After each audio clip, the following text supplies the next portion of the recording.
You know it's this. Take a break and then talk it and see. Money swallowed like sis. They done perfected the kid. Got a billion on sake on my head. I've been better put out the road I just spent. I know we got $1 million. The devil, that shit ain't not cheaper than again. Hello and welcome back, fellow anime lovers, to MangaMuse. I am delighted to have you join us once again in the world of fanfiction and fantasy. This is the third part of What If Naruto Enters My Little Pony?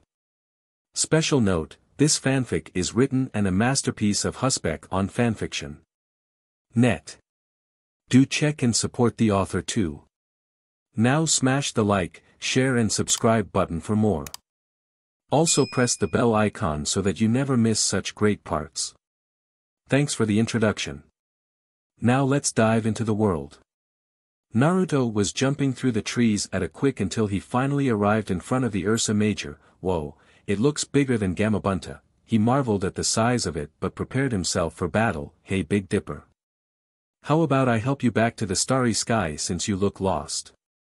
The bear fell for the bait as it roared at Naruto, which would have sent him flying had he not applied chakra to his hooves to anchor himself to the ground. Alright, let's get it on. Naruto took off, with the bear close behind him.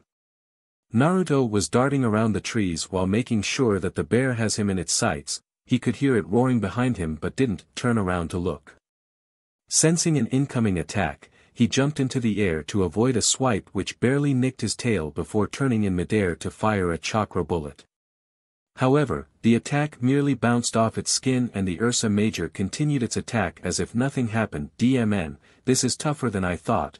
Naruto formed a chakra arm to parry a swipe from the bear, but the force was too strong and he was sent crashing through several trees which inflicted bruises all over his body. Naruto leapt into the air to avoid the jaws of the Ursa Major before angrily yelling, "Hey! Pony Ninja aren't on the menu tonight." He received a roar as an answer. I don't know how long I can last with holding back on it, Naruto thought furiously as he ran towards a cliff wall. He quickly dashed alongside the cliff while using Terra Drift on the wall. Then he spun around and shot a chakra cannon at the bear which only left a small bruise. I'd better use my speed to confuse it. Channeling chakra to his hooves, Naruto sped towards the bear while using Terra Drift to strafe and chakra bullet to get its attention. The Ursa Major got irritated and went completely berserk. It started swngng around wildly which forced Naruto to be on the defense. I think I've gone too far with getting its attention. Naruto had to use his free-running skills to the fullest just to keep up with the bear. It swung its claw. Naruto jumped into the air and then used a Pegasus dash to change direction in midair to dodge the second attack, but he got hit by a backhand which sent him crashing into the cliff wall. The impact caused the rocks to fall, burying him underneath. The Ursa Major sniffed the air before moving in direction of its child, leaving the pony to remain buried underneath the rubble. Twilight, Applejack and Rainbowdash were running through the tree to meet up with Naruto. They had successfully left the Ursa Minor in the cave and wanted to inform him of it. I hope Naruto is okay, said Twilight worriedly. I'm sure he's fine, said Applejack. That's right. This is Naruto we're talking about, said Rainbowdash. There was a loud roar and the Mares turned to see the Ursa Major heading towards them. What's it doing here? I thought Naruto was distracting it. We'll worry about that later. Right now, we have to get away, said Applejack who was already running with the others behind her. The Ursa Major chased after them and soon caught up with the ponies. As it swung its claw to hit them, a small burst of light flashed in its eyes, stunning it. While the bear was recovering from the surprise, a chakra arm appeared and landed a powerful punch at the side of its head which made it fall to the ground. The Mares turned to see Naruto standing nearby all bruised all with Trixie next to him. They were relieved to see him but angry to see the unicorn who gave them so much trouble. Naruto. Are you okay? And what is she doing here? Asked Rainbowdash staring angrily at the unicorn who shied away from them. The bear got a few shots at me, which got me buried underneath some rubble. The Mare's eyes widened at what he said. Then Trixie came and helped me out. May we ask why you're here? Asked Applejack. Well, you see. Trixie told them why she came. Flashback, this is all Trixie's fault. The unicorn was running through the forest while trying to find the ponies who went to face the true Ursa Major. If Trixie hadn't boasted so much, none of this would have happened. She kept on running until she arrived at the scene where she saw the blonde stallion fighting against the Ursa Major. Amazing, and to think that this is the same unicorn I beat at the show. He must have been holding back on me. She continued to watch, but her heart clenched in fear when she saw the bear hit the male unicorn with its claw, and sent him crashing into the wall of a cliff and was buried under a pile of rocks. After making sure that the Ursa Major was gone, Trixie rushed to the rubble and used her magic to remove the rocks. "Please be okay," she muttered over and over. She pulled him out and was surprised to see his wounds already healing. Just who is this stallion? Trixie wondered as he got up and looked at her in surprise. "Trixie. As much as I want to thank you for helping me, why are you here?" Naruto looked at her questionably. "Well, you see, Trixie wanted to fix the mess that Trixie made." Trixie really didn't mean for any pony to get hurt. Naruto looked at her for a while before smiling. "I believe you." The mayor looked at him in surprise. "I can tell that you're sorry for what happened, so let's go and stop that Ursa Major." Naruto walked off with Trixie following him. He turned and spoke to her again. "I haven't told you my name, it's Naruto Uzumaki," said Naruto with a smile. Trixie looked surprised before smiling back. Flashback end, and that's what happened. Twilight and the others looked at her with a bit of doubt. "We'll talk about this later, as we still need to deal with the Ursa Major," said Twilight. "The way things look, we'll have to knock it out," said Naruto looking at the bear that was still recovering from the attack. "Then why don't you use that form which you used against Nightmare Moon?" Naruto shook his head at Rainbow Dash's suggestion. "I can't, that form puts a lot of strain on my body after a couple of months. So it's more like a trump card in a bad situation. I remember you seemed sluggish back then," said Applejack. "DMN, if only I can use my shadow clones again. But with this body of mine, I can't perform hand seals." Naruto thought back at the night he used it to protect Iruka from Mizuki. As he thought on the hand seal, Naruto heard a familiar poof and turned to see his clone staring back at him to the surprise of Twilight and the others. "Hi boss," the clone called out cheerfully. "How did you get here?" asked a confused Naruto. "Well, you created me, or have you forgotten what Kakashi-sensei taught us?" asked the clone. Naruto thought deeply before his eyes widened in realization. "Of course. How could I have missed it?" Naruto then smirked at the bear. "Naruto. What's going on?" asked Twilight. "I'll explain later, right now I have the means to beat the Ursa Major." Upon saying that, Naruto released a large amount of chakra and called out, "Multi-Shadow Clone Jutsu." There was a large puff of smoke. And when it disappeared, it revealed a multitude of Naruto clones surrounding the Ursa Major to every pony's surprise. "Wow, I've never seen Naruto do anything like this before," said Applejack with Rainbow Dash agreeing with her. "Yeah, but this is pretty cool," said Rainbow Dash. Music start, Naruto original soundtrack, Naruto main theme. "Sorry to keep you waiting, it's time for me to bring back the Naruto handbook. Only this time, it's the pony edition, so get ready," said the original Naruto. The Ursa Major kept looking around in confusion. "Alright, it's showtime." At his command, the clones charged at the bear. First chapter, Army Clone Firing Squad. A group of clones aimed at the bear and randomly fired either Chikura no Dangon or Chikura Ho, forcing it back. It tried to fight back by swngng its claw at the clones, making some of them disappear in smoke. But the rest managed to get close to launch their next attack. The clones formed chakra arms and started using uppercuts, forcing the Ursa Major to its hind legs while calling out, "Second chapter, Na, Ru, 2K, several others dived at it from the sky with chakra arms as well, Uzumaki Barrage. The Ursa Major got pummeled with punches from all directions but still stood. "It's still standing," said Trixie. "Not for long, look." Rainbow Dash pointed upwards. The Mares looked up to see two Naruto holding a large blue spinning orb with their chakra arms as they dived at the bear's head. "Take this." Odama Rasengan. Naruto rammed the attack into the Ursa Major, sending it crashing to the ground and not moving.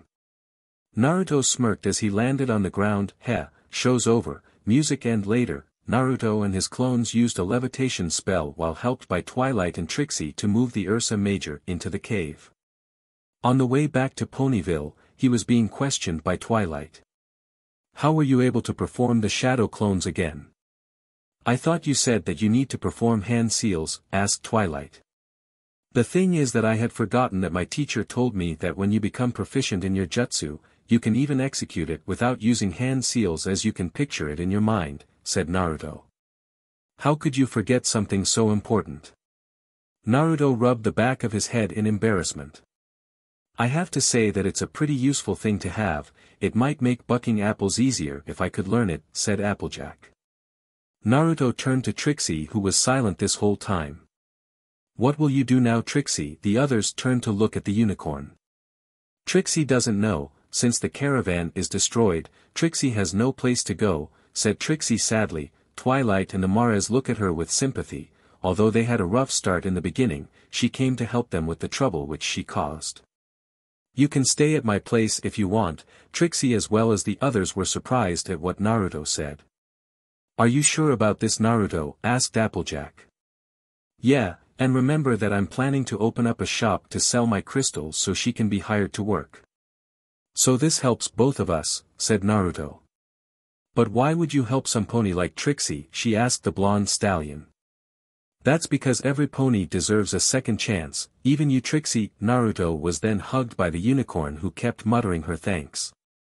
Come on girls, let's go home. It's been a long night and we need some shut-eye. With that, the ponies headed back to Ponyville to get ready for the next day. As Celestia's sun rises over Ponyville, Naruto was currently in the kitchen thinking about what he should make for breakfast and what to pack for Scootaloo's lunch at school. I wonder what I should make. His line of thought was broken when he heard hoofsteps descending the stairs and turned to greet them.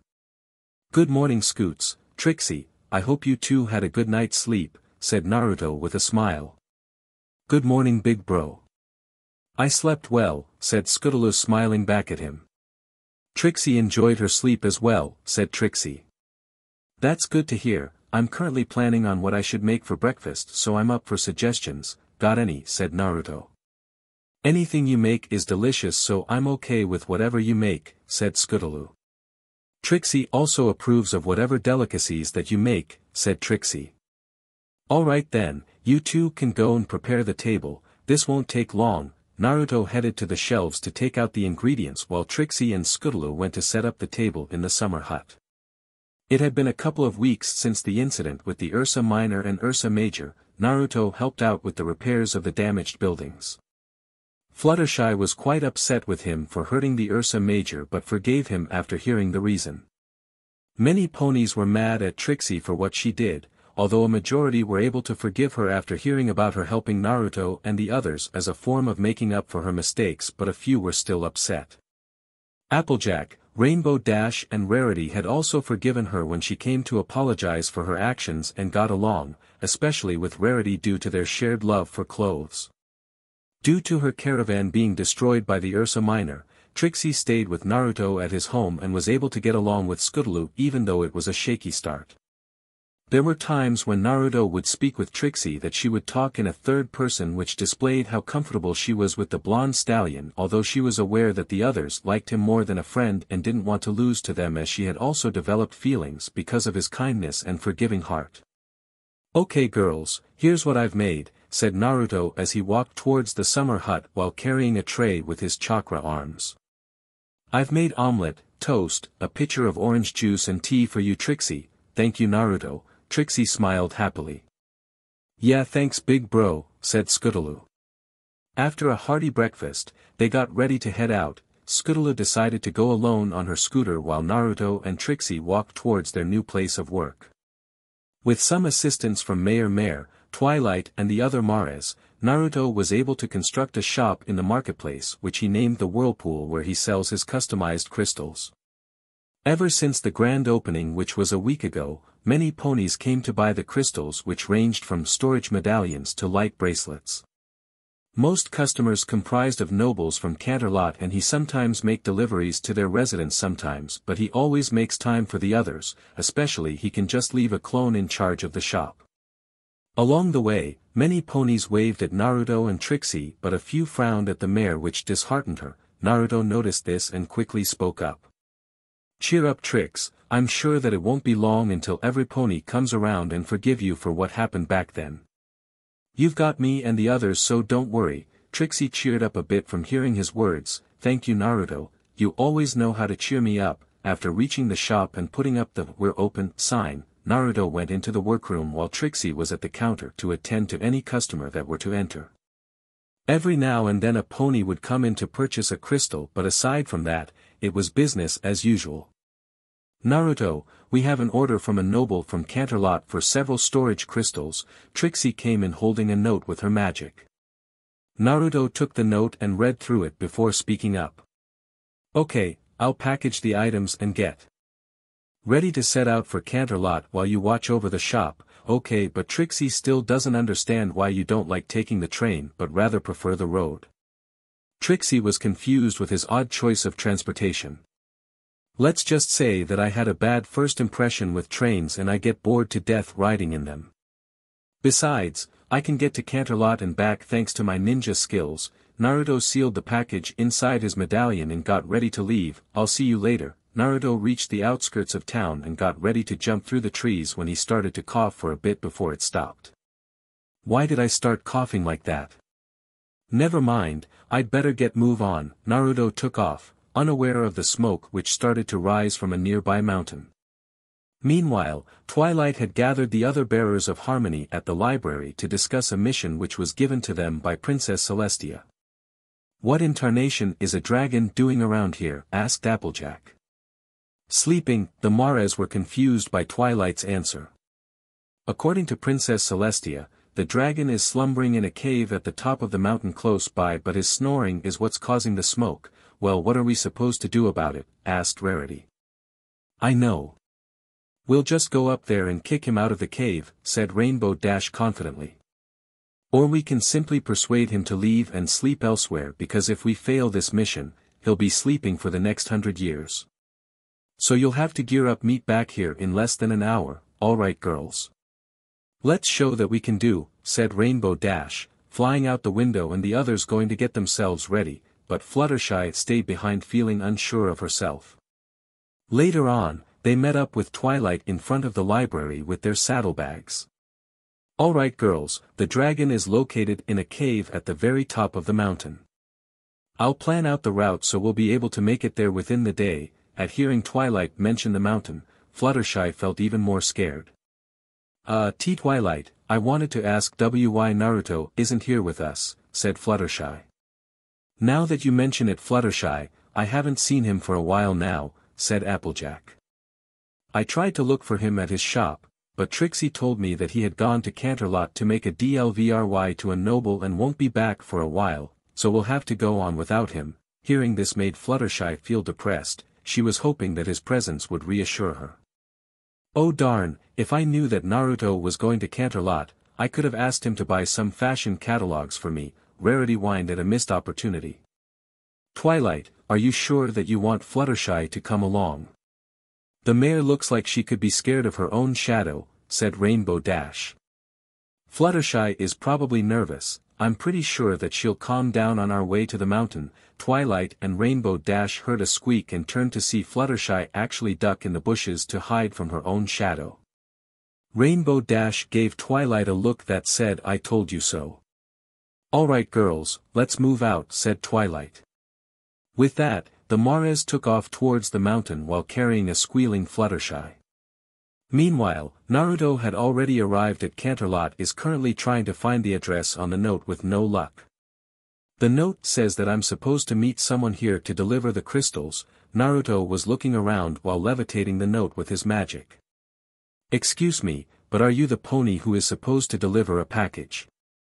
Naruto turned to the voice and saw a pony in a butler's outfit whom he was familiar with. "Hey! I know you," said Naruto in surprise. "Ah, you are the pony that I met back in Ponyville. It's a pleasure to see you again," said the pony. Same here. So you're the one I'm supposed to deliver the crystals to, and I believe you are the pony who has been selling those crystals. Many nobles had developed quite a fancy to them, which must be why the MSTR and MSTRS ordered for them. I haven't introduced myself the last time we met. My name is Jonathan Clay, but you can call me JHN for short, said the pony. The name's Naruto Uzumaki, you can just call me Naruto. Here's the package, release parcel. An orb floated from the medallion and faded to reveal the parcel. Thank you, and here's the payment. I do hope that we meet again in the future. Naruto. JHN received the parcel and gave Naruto a bag of bits which was put in the pocket of his jacket. Me too, see you around. Naruto waved at the pony before walking off. Naruto was walking through the street, thinking of what to do before returning to Ponyville when he heard someone calling out to him from behind. Hey Naruto. Naruto turned to see that it was none other than his good friend Luz Astro. Yo Luz. How's it going buddy, said Naruto happily. Everything's fine, I was hoping to see you, said Luz. What is it that you want to see me for, asked Naruto who was a bit confused. I wanted to introduce you to my captain. He wasn't around the last time but he's currently present in the barracks. Naruto got curious about who this captain was and decided to come along. Alright Luz, let's go meet this guy. Naruto followed his friend to the barracks and was led to the training grounds. He's over there. Luz raised a hoof to point. Naruto looked in his direction to see a pony supervising the cadets.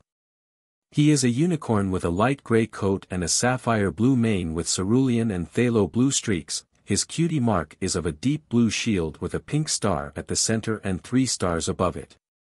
Naruto noticed that he was wearing armor which was different from the others. Must be how they show rank, thought Naruto as they approached the unicorn. Captain, I've brought the pony whom I was telling you about. The unicorn turned to look at the new arrivals and his eyes locked onto Naruto with interest. So this is the pony I've heard so much about. What's your name? Asked the pony. My name's Naruto Uzumaki, I am Shining Armor, captain of the Canterlot Royal Guard. I've heard from the cadets about the match you had with Luz which piqued my interest. What do you mean? I was hoping to have a sparring match with you. Naruto wasn't the only one who was surprised by what Shining said. Every pony nearby were stunned. Why would you want spar with me? Asked Naruto. Like I said before, you caught my interest and I want to see how you stack up to me, said Shining Armor. Naruto thought deeply for a bit before looking up with a foxy grin. I'm up for a match, so what are the rules? It's just a clean and fair fight, hoof-to-hoof combat and magic are allowed, said Shining Armor, to which Naruto nodded in agreement. Naruto followed Shining to one of the training grounds, waited at the other side for the match to start. Many ponies gathered around to watch. Some of them who had witnessed the match between the blonde stallion and Luz knew that this match would be just as interesting. Battle begin, said Luz, who was the referee. Naruto dashed at Shining in a zigzag pattern to throw him off, but Shining kept a close eye on him to make a move. Naruto launched a straight punch which was blocked and received a hook in the jaw which dazed him, leaving an opening which the unicorn exploited to blast him with a magic beam. DMN, this guy is good, I'd better be careful. Naruto charged in again, but this time he twisted his body while sliding to perform a double kick. Shining quickly jumped in the air to avoid when Naruto used his tail to wrap around the unicorn and slam him to the ground before throwing him to the other side of the ring. Shining Armor quickly recovered in midair and landed on his hooves. That's pretty impressive. Well, you haven't seen anything yet. Fire Lance. Several spears of flames appeared around Naruto before towards Shining, who quickly put up a barrier and fired magic beams back at him. Terra Bunker. Naruto was protected by an earth dome from the beams. Windflaw Dash. Then he burst out of the dome while covered in the wind and charged at Shining Armor. Thinking quickly, Shining teleported out of the way right before Naruto slammed into him. Naruto used his ninja senses and quickly backflipped to evade a punch from his left, then he lashed out with his tail which connected successfully. Shining jumped back and then summoned spears of light and fired at Naruto, who leapt out of the way but was surprised when they changed directions and pursued him. They must have the ability to home in on their targets. Then if that's the case, Naruto turned to face the spears with his horn glowing. Bolt chain, a stream of lightning surged out of Naruto's and struck one of the spears before arcing towards the rest, destroying them in the process. The spectators were amazed at the battle before them. They're really going at it. The orange pony is no slouch. I've never seen any pony use magic spells like those before. The captain looks to be enjoying the battle. I can't tell who's going to win this match. Here I come. Pyro breath. Naruto took a deep breath and released a stream of flame at Shining, who quickly put up another barrier to defend himself. Naruto ran in for an uppercut, but Shining dodged it and punched him in the gut. Not giving in, Naruto spun around and used his tail to knock Shining off his feet and stood over him with his horn glowing. Give up. Shining Armor stared at the blonde stallion for a while before sighing and looking back with a smile. Yeah, I give up. Naruto smiled back and helped him up while the ponies applauded at the match they had witnessed. I've never seen a fighting style or magic spells like those before. Who was your teacher? Asked Shining. Actually, I created the fighting style myself and it's called ponytail. I got the idea from a good friend whom I can proudly say is a genius when it comes to strong work and hoof-to-hoof combat. The magic spells are also an original with the help of another friend of mine, said Naruto, thinking about his friend Rock Lee. That's quite impressive for a pony like you. I really enjoyed our match and I hope to spar with you again. I can tell that you didn't go all out, said Shining Armor with a smirk. The same could be said for you. Naruto smirked back at him, although I can rank him to Jounin level like Kakashi-sensei. See you later. Naruto left the barracks with Shining Armor looking at him with interest.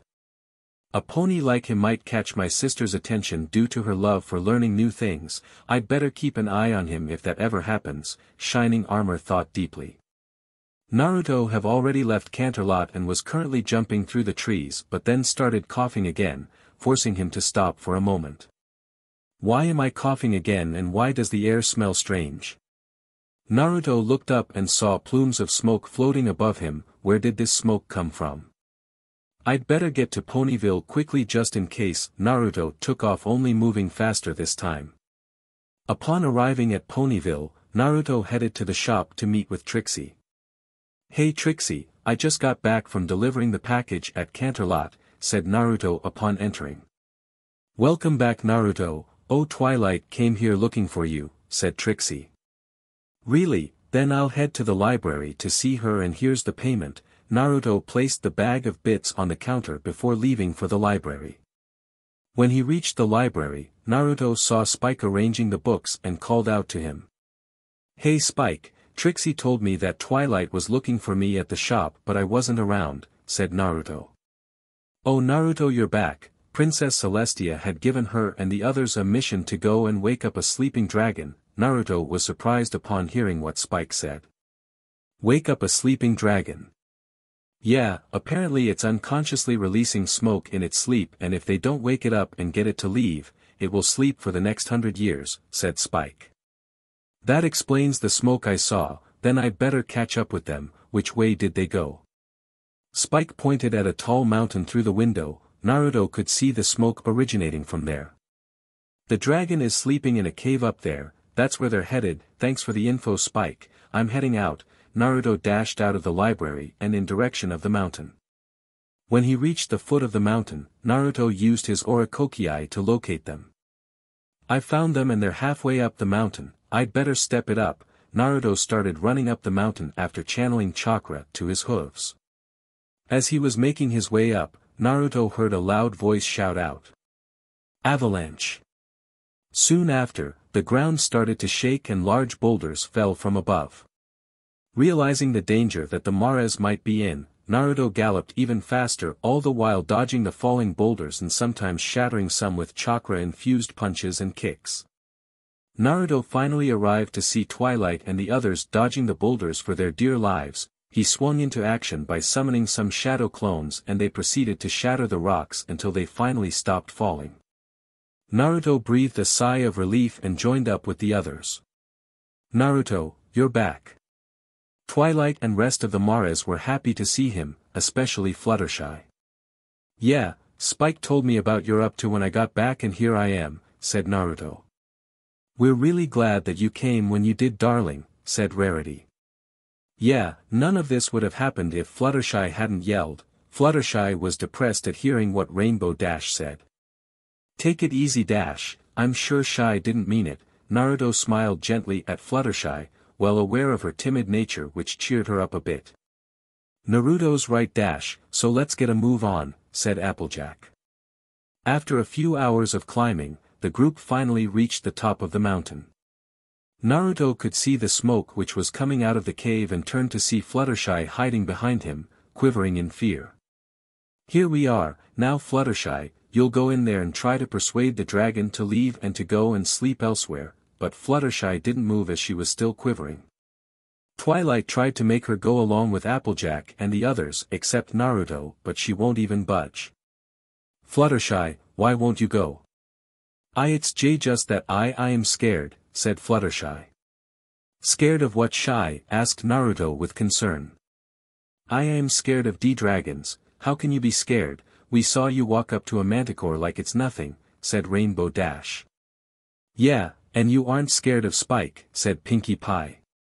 That's because the manticore is not a dragon and Spike is a baby dragon. Rainbowdash looked like she was about to lose her patience. Well, we can't force you to do what you don't like, said Applejack. Really? Yeah, we'll just have to find another way to get the dragon to leave. I'll go in first. Twilight went in first. After a few minutes she came out looking annoyed.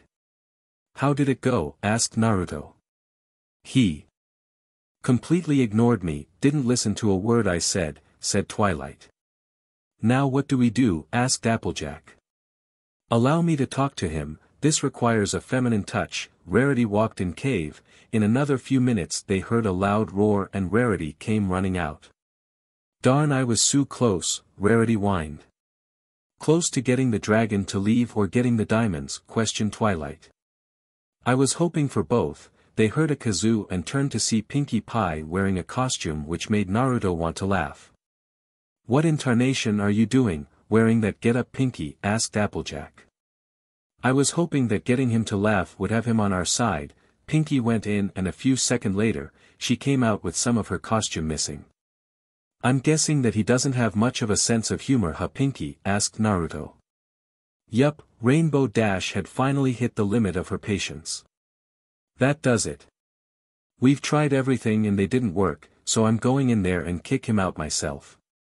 Naruto immediately formed a chakra tendril to wrap around Rainbowdash, stopping her from going anywhere. Why did you stop me, Naruto? Asked Rainbowdash. Calm down, Dash, if it was my old self I would have done the same thing. But we're dealing with a dragon here, irritating it would lead to even bigger problems, said Naruto. Naruto has a point, but what do we do? Said Applejack. I'll go in and see what I can do to convince him to leave. Naruto was about to go into the cave when he felt a tug on his tail and turned to see that it was Fluttershy. Please be careful, I don't want you to get hurt, said Fluttershy with a look of concern. Don't worry, I'll be okay, believe it. Naruto went into the cave and kept walking until he came upon the sight of a large red dragon who was currently sleeping on a treasure trove.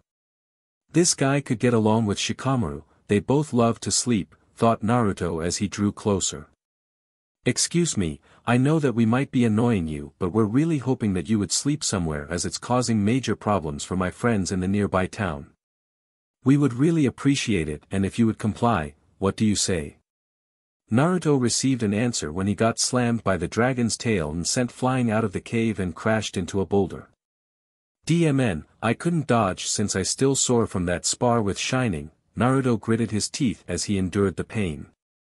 Oh no, Naruto, are you okay? While the Maras ran to the fallen stallion, Fluttershy had a look of shock before it turned to anger and faced the dragon who had come out of the cave to laugh at them. How dare you? How dare you? Listen here, mister. Just because you're big doesn't mean you get to be a bully. You may be bigger, stronger and scarier than anyone I know.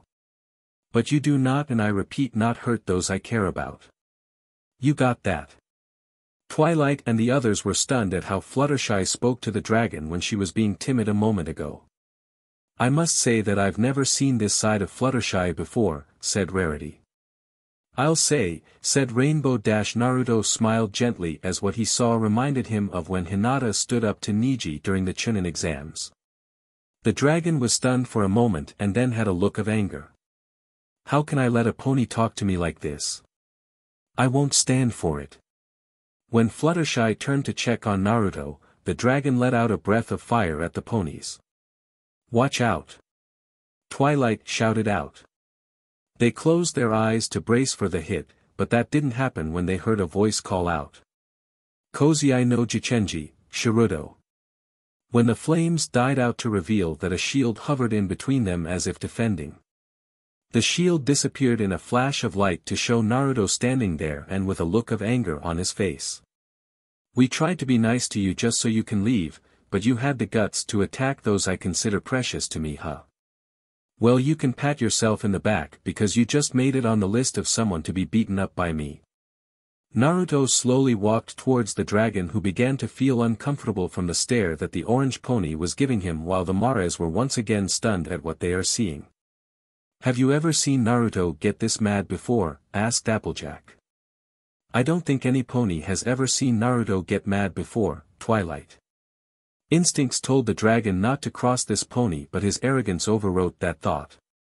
And what is a little pony like you going to do? No sooner he said that than large chakra arms appeared from Naruto's back, made the dragon tremble in fear. You got anything else to say? Asked Naruto with a look that promised pain. Mercy. Sorry, that flew out the window the moment you attacked us. With those words, Naruto proceeded to pummel the dragon till he was black and blue before he went back to check on the others. Are you all okay? We're okay, but remind us never to get you mad, said Rainbowdash. Ha ha ha. There's no way I'll ever get mad at any of you, but it's rather the opposite. Naruto gave them a foxy grin which made them blush. Let me finish what we came here for. Naruto turned to the dragon, who flinched when he saw the stallion look at him. Alright, you overgrown lizard, here's what you're gonna do. You pack up your stuff and sleep elsewhere. If I ever see you again, keep in mind that you're still on my list. Are we clear? Dragon nodded meekly and in a few minutes was flying away with his treasure. I guess that was a mission accomplished, said Twilight. Yeah, but we give most of the credit to Naruto and Fluttershy, said Applejack. Yeah, they were so cool. Pinky was hopping around happily. Indeed, Naruto was like a knight in shining armor. Naruto blushed at Rarity's compliment. It was nothing, I didn't like how the dragon was being so mean, said Fluttershy. Me too, I'll never let anyone hurt my precious ponies, said Naruto. Later, the group arrived back at Ponyville and Trixie was surprised at what had happened. Trixie still finds had to believe that Fluttershy stood up to the dragon. Well, you'd better believe it, Trix. Fluttershy was very brave, right, Shy? Fluttershy used her mane to hide the blush on her face. A falling leaf landed on her back, causing Fluttershy to squeal loudly and jump into the air before landing on Naruto's back. Both ponies jumped away from each other blushing, while the other Mares looked at them with jealously, wishing that it was them in her place. Meanwhile, in a void, the mysterious figure was watching over the other dimensions before setting eyes on one of them. The time has come, I can only hope that he is ready for the trials ahead. The mysterious figure disappeared, off to meet the ninja-turned-pony. On a peaceful night in Ponyville, as Luna's moon casts a dull light over the slumbering residents. Naruto was fast asleep in his bed while he was within his dreamscape, where he sits on the Hokage monument and watches over the dream version of the Hidden Leaf Village in the night time. Even when I'm in a new world, I will never forget about the village and keep my will of fire burning strong for you, Mom, Dad, Grandpa Hokage, Granny Tsunade, Pervy Sage and everyone. Naruto continued to watch with a look of nostalgia as he thought of his precious people back at his old dimension and how they were. Then he felt another presence in his dream and turned to see who it was. It turned out to be none other than Princess Luna, to his surprise. Luna. What are you doing here? Luna giggled. From the look on the blonde stallion's face. Don't worry yourself, Naruto, this is just one of my powers. I can enter the dreams of ponies when they are asleep, said Luna. That's a pretty cool magic if you ask me, so what brings you here in my dream? Luna blushed from hearing Naruto compliment her powers before speaking. I thought that after raising the moon, I could visit you in your dream and say hello if that is okay with you. Naruto chuckled softly at Luna being shy when asking, think that it was cute. I'm completely okay with it, so come over sit next to me. Luna was ecstatic at being able to spend more time with Naruto, so she sat next to him and took a look at the village he was originally from. This place looks appealing, yeah, and it's just as appealing in the daytime, said Naruto with pride. Can you tell me more about your village? Asked Luna. With that, Naruto started telling her about the lifestyle of the civilians and ninjas, the food they eat, the educational and political system. Luna giggled when Naruto started talking about and cried about never being able to eat at Ichiraku's anymore. He also spoke of other things for quite a while as he enjoyed telling Luna about his old life. The way you talk about your village sounds like you miss it, said Luna, being careful not to be rude. Yeah, I do, but as long as I keep it close to my heart, I'll never forget about it, said Naruto with a smile which made Luna feel warm inside. All of a sudden, there was a flash of light which forced Naruto and Luna to close their eyes. When they opened their eyes, Naruto and Luna saw that they were standing in a white space much to their confusion. What do you think is going on, Luna? How did we even get here? Asked Naruto looking around for an exit. I don't know, it seems like someone brought us here, said Luna. Really? Then who? That would be me. When Naruto turned to face the source of the voice, his eyes widened upon seeing a familiar figure. Kami-sama. Luna was surprised upon hearing what Naruto called the creature. Naruto, you mean that this is the goddess who sent you to our world? Indeed I am, and it is a pleasure to meet you, Princess Luna, co-ruler of Equestria, said Kami with a smile. It's good to see you again, but what brings you here? Asked Naruto with curiosity. I'm sure that you're aware that there are more dimensions than this one in your former. Receiving a nod from the ponies, the goddess continued, no matter how different the dimensions are, there is always someone who desires to attain great power even if it destroys the balance of the worlds. However, we gods are not allowed to interfere according to the ancient laws, but what does this have to do with us? Asked Luna.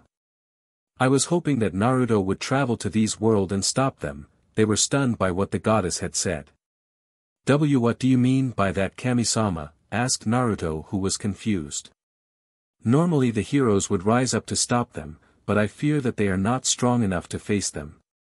So I was hoping that you would assist them. Naruto turned to Luna to seek her opinion. What do you think, Luna? Personally, I think that you should help them, but the final decision lies with you, said Luna. Naruto stood there for a few minutes while deep in thought before looking back at Kami with determination. I'll do it, I'll go and help them, Kami-sama. The goddess smiled at the selflessness of the ninja. You have my gratitude, Naruto Uzumaki. When you wake up, there will be a scroll next to your bed. Follow the address and meet with a pony who goes by the name Dr. Hooves. Give him the scroll, he'll be the one to help you cross dimensions. Naruto nodded in affirmation. Is there anything that Naruto should be aware of? Asked Luna. Yes, whenever Naruto enters a dimension, sometimes the will of the world would restrict some of his powers as a precaution, said Kami. I got it, I'll definitely get it done.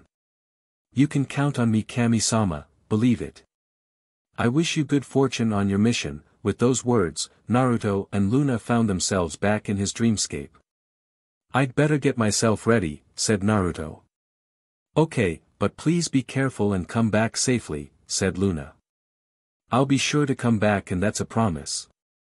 I'll inform Celestia of what happened. Goodbye. Luna faded out of Naruto's dreamscape before he settled down to sleep. The next morning, Naruto woke up to find a white scroll next to his bed and knew that his dream was real.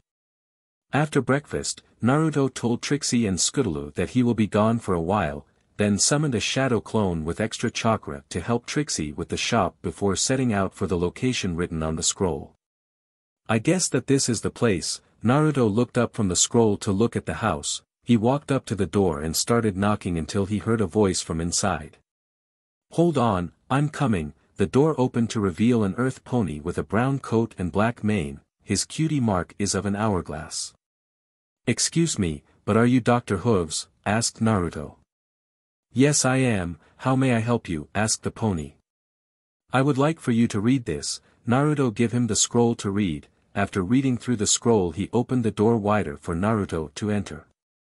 Come in and have a seat, I have to make preparations for the travel, said Dr. Hooves. I take it that you know Kami-sama, said Naruto. Indeed I've met the goddess and we're good friends. The scroll instructed me to serve as your source of transport to other dimensions, said Dr. Hooves as he went into another room. After a bit of waiting, Dr. Hooves came out of the room. We're all set, come along now. Naruto stood up and followed the pony into the room to see a strange contraption sitting in the middle of the room. What is that thing document? Asked Naruto.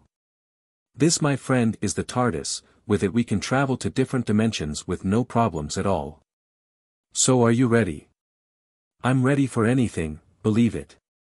Dr. Hooves chuckled at the enthusiasm of the blonde stallion as he was slowly developing a liking to him.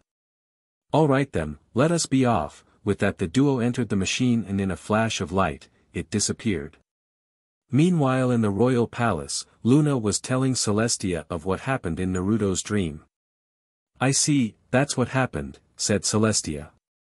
Yes, and I'm sure that by now, he has already set off. I hope that he'll return safely. Celestia had a mischievous look when she saw how worried Luna was for the blonde stallion.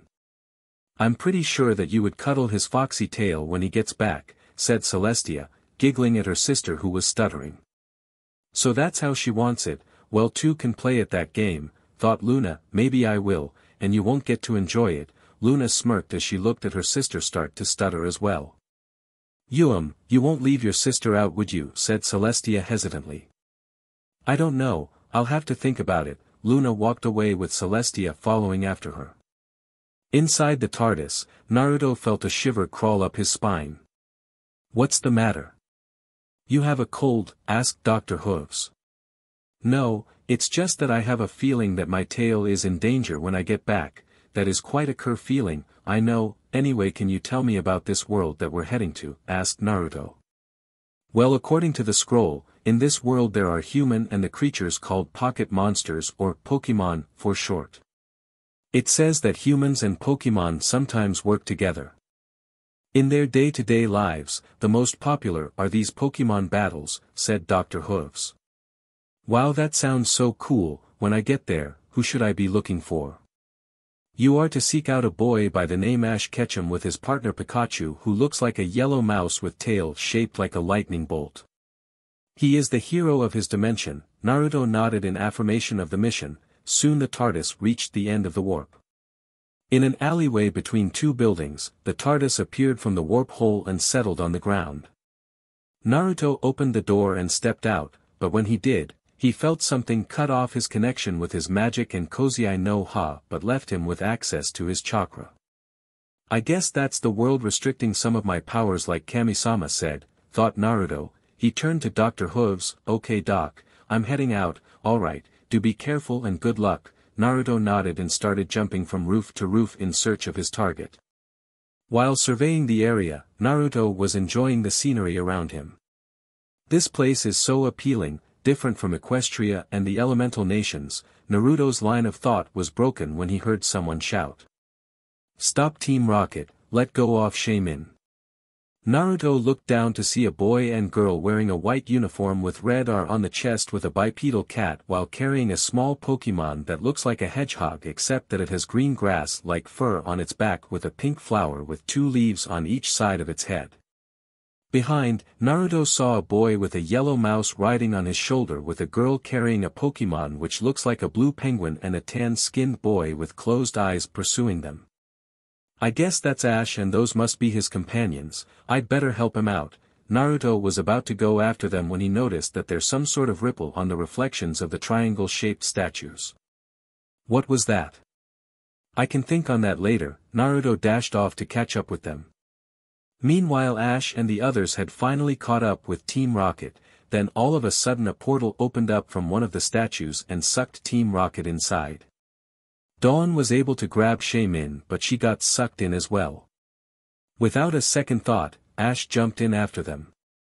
Brock was about to follow when he heard something coming from behind at a fast pace. He turned just to see an orange blur jump into the portal right before it closed.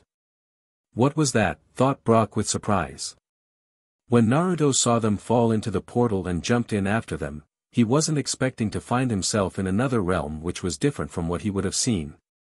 As Naruto was looking around, he heard a loud screech and looked upwards only to be stunned at what he was seeing. It has a serpentine look with 6 black ghostly streamers on its back with red spikes on its tips. It also has spikes in the midsection of its body and 4 golden spikes at the end of its tail. Whoa, these Pokemon are really something. It scares me to even think of them ever being summons in my old world. Naruto noticed that the draconic Pokemon was circling around a particular and headed there to investigate. When he got there, he saw Pikachu fire a bolt of lightning at the draconic Pokemon which disappeared like a shadow before suddenly appearing from behind and knocking them off the platform and to the void below. Naruto quickly swung into action by diving after them. Upon getting close he used his tail to wrap around them. Hang on. Naruto stretched out a chakra arm to grab onto the ledge of a rock platform and pulled himself up to it. Are you guys okay? The 2 Pokemon nodded in affirmation. That's good, then let's get you back to your partners. Naruto galloped with the 2 following until they finally met Ash and his friend near a building. Piplup and Pikachu, we're so glad to see that you're okay, said Dawn, when they set their eyes on the newcomer. And who are you supposed to be? We can save the introductions for later cause we've got company. Naruto pointed behind them, and they turned to see the giant Pokemon approaching as it shot a blue fireball at them. Chikuraho. Naruto quickly shot a large sphere at the attack which successfully cancelled the other out. Then a man with a Pokemon appeared before them. Stop. You mustn't upset Giratina. Giratina, asked Ash. He must be talking about that Pokemon, said Naruto. That's right, come on follow me. The group followed the man and they noticed that the gravity is different from what they usually experience. It's okay, I don't sense Giratina anywhere near here, said Naruto. They had been running through the buildings for a while until finally stopping to rest while Naruto used his Aura-Kokei to check their surroundings. Thanks for helping us back there, said Ash. When they took a good look at the one who helped them, he is an equine with an orange coat and a spiky yellow mane with a tattoo of a white maelstrom on his flank. He was also wearing a black and orange hoodie jacket, a black headband on his forehead, a pair of goggles and a medallion hung around his neck. But who are you? Asked Dawn. My name is Naruto Uzumaki and I'm a pony ninja, believe it, said Naruto with a good guy pose. Well, my name is Ash Ketchum and this is my partner and best friend Pikachu, said Ash with Pikachu riding on his shoulder. My name is Dawn and this is my partner Piplup, said Dawn. Piplup stood next to her with its chest puffed out in pride, to which Naruto snickered at. Oh, and this is Min. Hello, what kind of Pokemon are you? Naruto heard a voice in his head and guessed that the Pokemon was speaking through his mind. I'm not a Pokemon, let's just say that I'm not from around here and leave it at that, said Naruto. Min stared at him with curiosity. Allow me to introduce myself, my name is Newton Graceland and this is my partner Sheldon. I'm in the process of researching the reverse world, said the man. So that's the name of this place. It suits it quite well, said Naruto. That's right, and just so you know that out of all the scientists, I am considered to be a genius. Naruto tried not to laugh while the others looked at him skeptically and Min thought him to be a weirdo. Well, could you tell us about the reverse world and Giratina? Asked Dawn with Naruto and Ash nodding in agreement. Of course, I'd be more than happy to tell you about them. With that, Newton told the group of how the reverse world is the opposite of the real world and that even though they exist beside each other, they never intersect at all, but only Giratina can cross between both worlds and that it is the only living thing in the reverse world, therefore making it the MSTR of the place. If you're looking to return to the real world, then allow me to lead the way. Thanks, we would be most grateful, said Dawn. We have to hurry, I must get to the flower garden right away, said Min. All right then, follow me, said Newton. As the group continued along with Newton leading the way, they suddenly stopped and they saw a purple cloud float in front of them. "What is that?" asked Naruto. "When there is an imbalance in the real world, the reverse world then collects them to maintain the balance and they appear in the form of these cloud," said Newton. As they passed by the cloud, Naruto noticed Piplup go close to the cloud in curiosity. Newton noticed this and quickly called out to warn it. "Get away from that cloud, it's poisonous. One quick breath and you're done." Hearing that, Naruto used his tail to grab Piplup and pull it away from the cloud. "Don't let your curiosity get the better of you next time, okay?" said Naruto, to which Piplup nodded in affirmation. Newton then explained to them that when time and space collided which caused the imbalance of the real world, it resulted in an overflow of the poisonous clouds in the reverse world which made Giratina very furious with Dialga and Palkia when they met and fought. Ash and Dawn knew that he was talking about the incident back at Alamos Town as they were there and helped to stop it at that time. He continued to tell them that Giratina had captured Dialga before and dragged it into the reverse world, but then Shaman got in the way when it used Seed Flare which opened a portal and allowed Dialga to escape. "I guess that must be why Giratina is so mad at you," said Ash.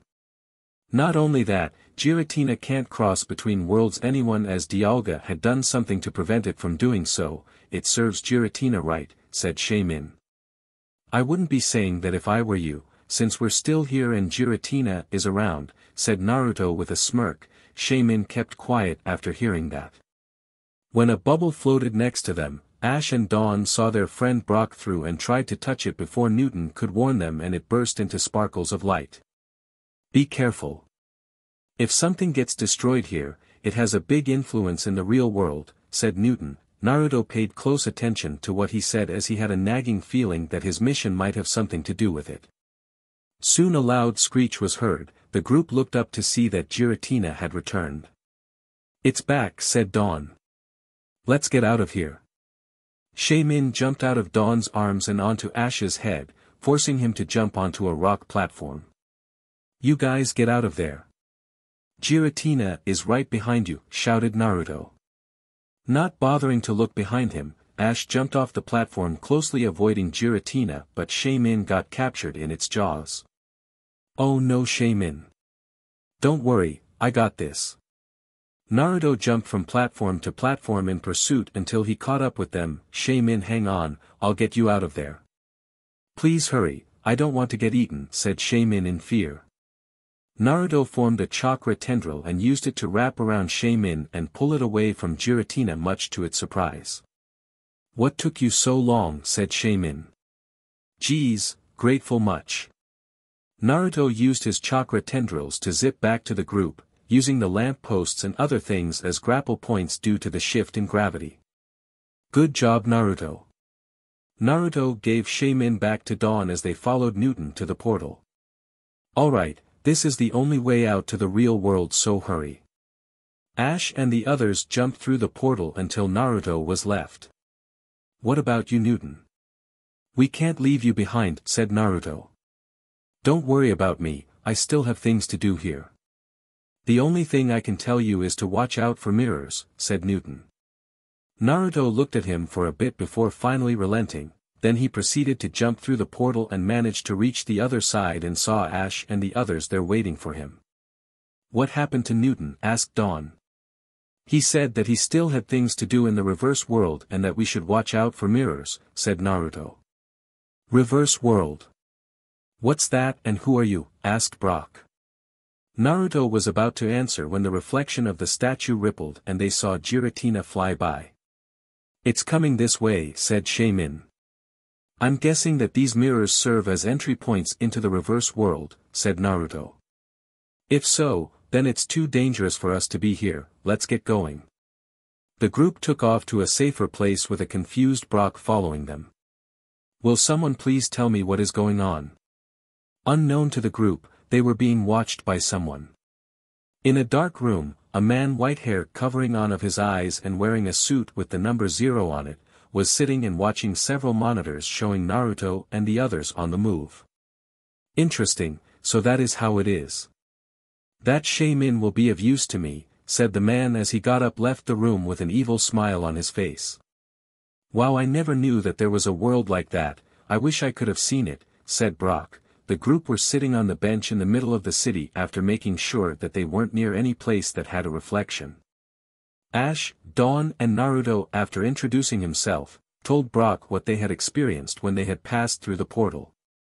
Then you would have seen how dangerous that place is, said Dawn. She's right, that place isn't where you would want to take a nice stroll through, said Naruto, to which Brock nodded in understanding. Well, it was thanks to me that you all got out safely, said Min, looking proud of itself. If I remember correctly, I had to save you from getting eaten by Giratina. Naruto smirked upon seeing Min deflate at his statement. Let's not forget that you got us in that mess from the beginning, said Ash, adding his 2 cents. But what's important is that I have to get to the flower garden right away, said Min. Then why don't you tell us where it is instead of yammering about it, said Ash. Min jumped to his head and started twisting it to different directions. The flower garden is this way, or is it that way?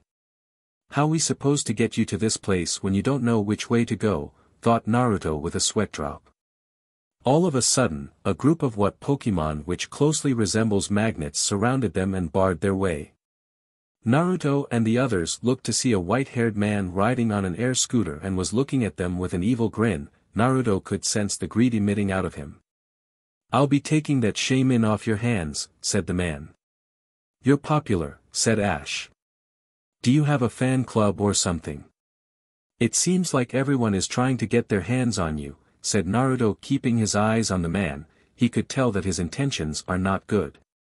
He must want to eat me too, Min quivered in fear. I doubt that is the reason why he is here, said Brock, but it's obvious that he's not a trainer. Who are you and what do you want with Min? Asked Dawn. Humph, I don't find your question worth answering. Magnezone, use mirror shot. The Pokemon floated forward and shot a blue-colored beam at them. I don't think so. Pikachu, use Thunderbolt, shouted Ash. Pikachu quickly shot a lightning bolt to cancel out the attack while Naruto swung into action. Everyone get down. Ash and the others crouched low as Naruto jumped into the air. Chakra Terra Hoipu. He quickly performed a 360 spin while using his glowing tail to smack the Magnemite away from them. Thanks Naruto, let's get out of here. Ash and the gang took off into the city with the Magnemite and Magneton in pursuit. They kept weaving through alleyways, but the pursuers stayed on their trail. Piplup, use Whirlpool. At Dawn's command, the penguin Pokemon launched a large swirling mass of water at the Magnemite, trapping them inside for a moment and giving the others time to get away. Good thinking Dawn, that will slow them down, but we need to find a way to lose them, said Naruto. Quick, into that train. Ash led the group to a nearby train station and quickly boarded the train right before the doors closed and it left the station. It's a good thing that we found this train to hide in, said Dawn, feeling relieved. That's true, but we don't know where this train is taking us, said Naruto, who was looking out the window with Ash and Brock. For all we know, we could be going in a whole different direction. Then let's ask the passengers in the train, said Brock, with Ash and Naruto agreeing. They walked in to see Dawn among some and children sitting together. Naruto noticed the man holding a basket of flowers which looked similar to the ones one Min. Which flowers are those, sir? Asked Dawn.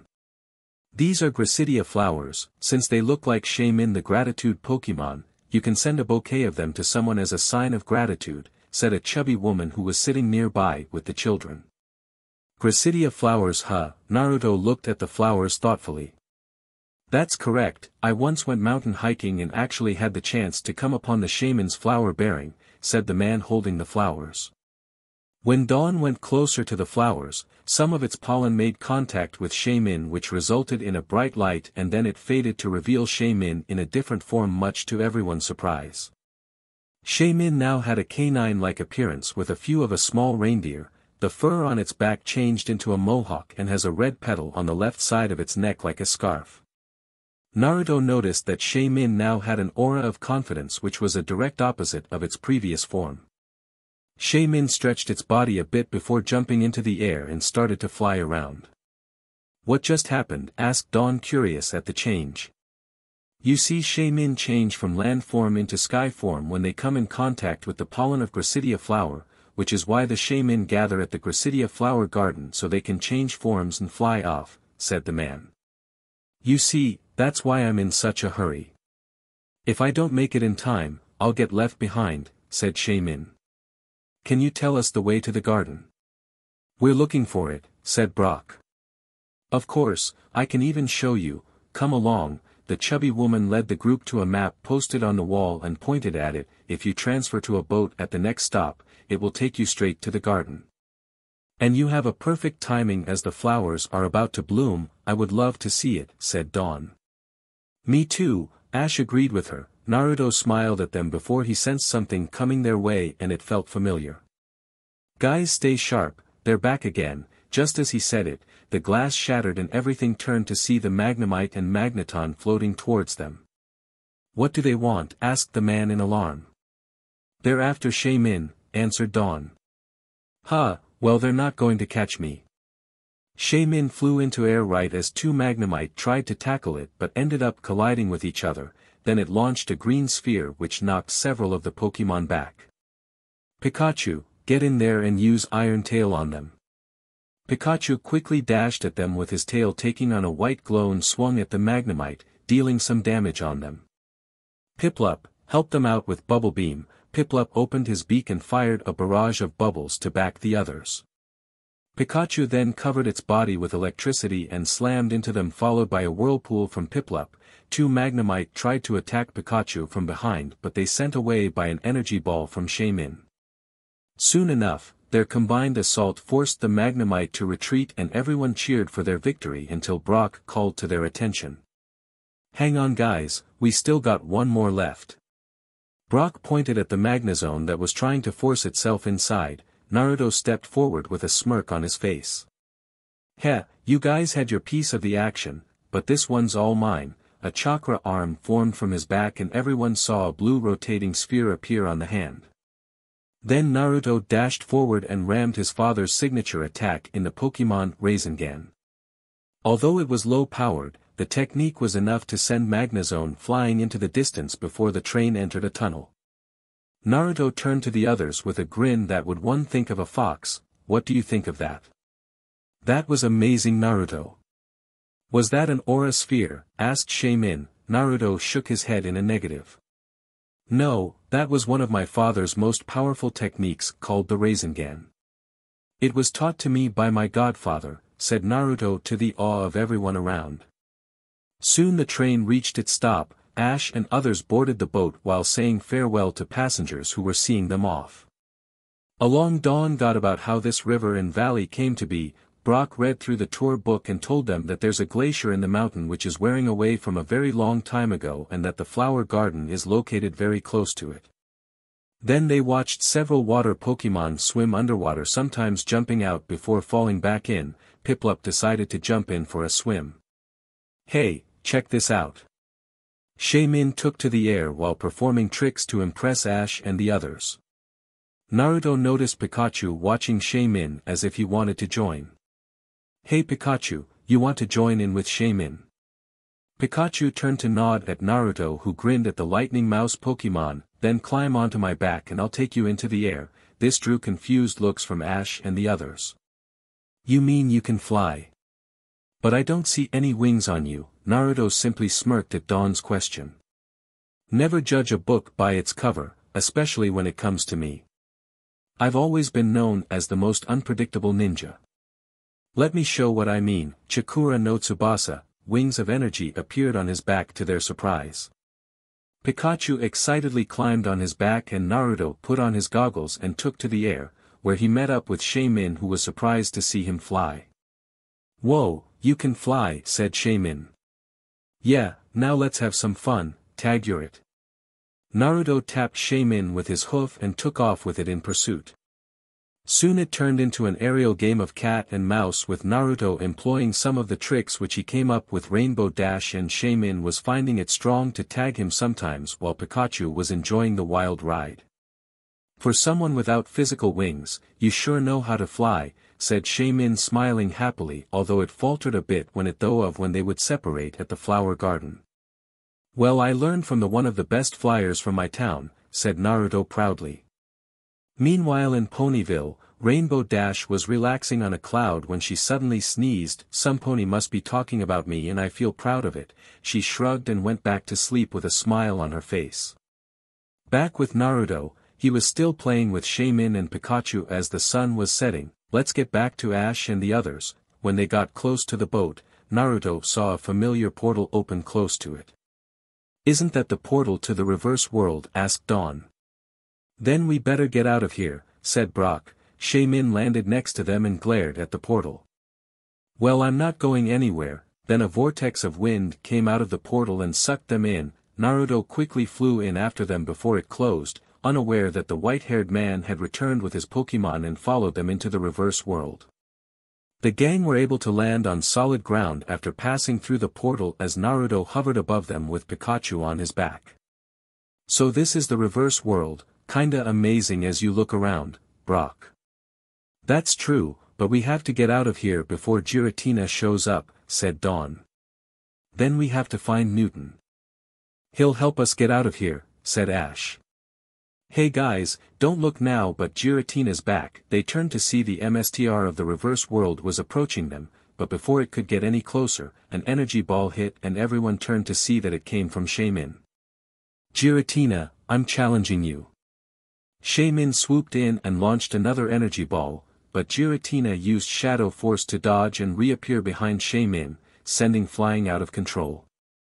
Oh no, this is what I was worried about. Dawn looked at the battle with worry. Pikachu, use Thunderbolt to help Shamin, shouted Ash. I'm pitching in as well, Chikura no Dangon. Pikachu launched an electric attack with Naruto backing him up with a volley of chakra bullets which made contact, although Naruto's had more of an effect than Pikachu's due to the difference in energy. Naruto flew up next to Shamin with a foxy grin. You aren't doing this alone, Pikachu and I have got your back. Pikachu agreed with a thumbs up, to which Shamin smiled at. They then charged at Giratina while launching their signature, but during the battle, Naruto had noticed something strange.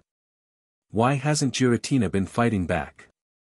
Could it be after Shamin for something else, thought Naruto while focused on Giratina.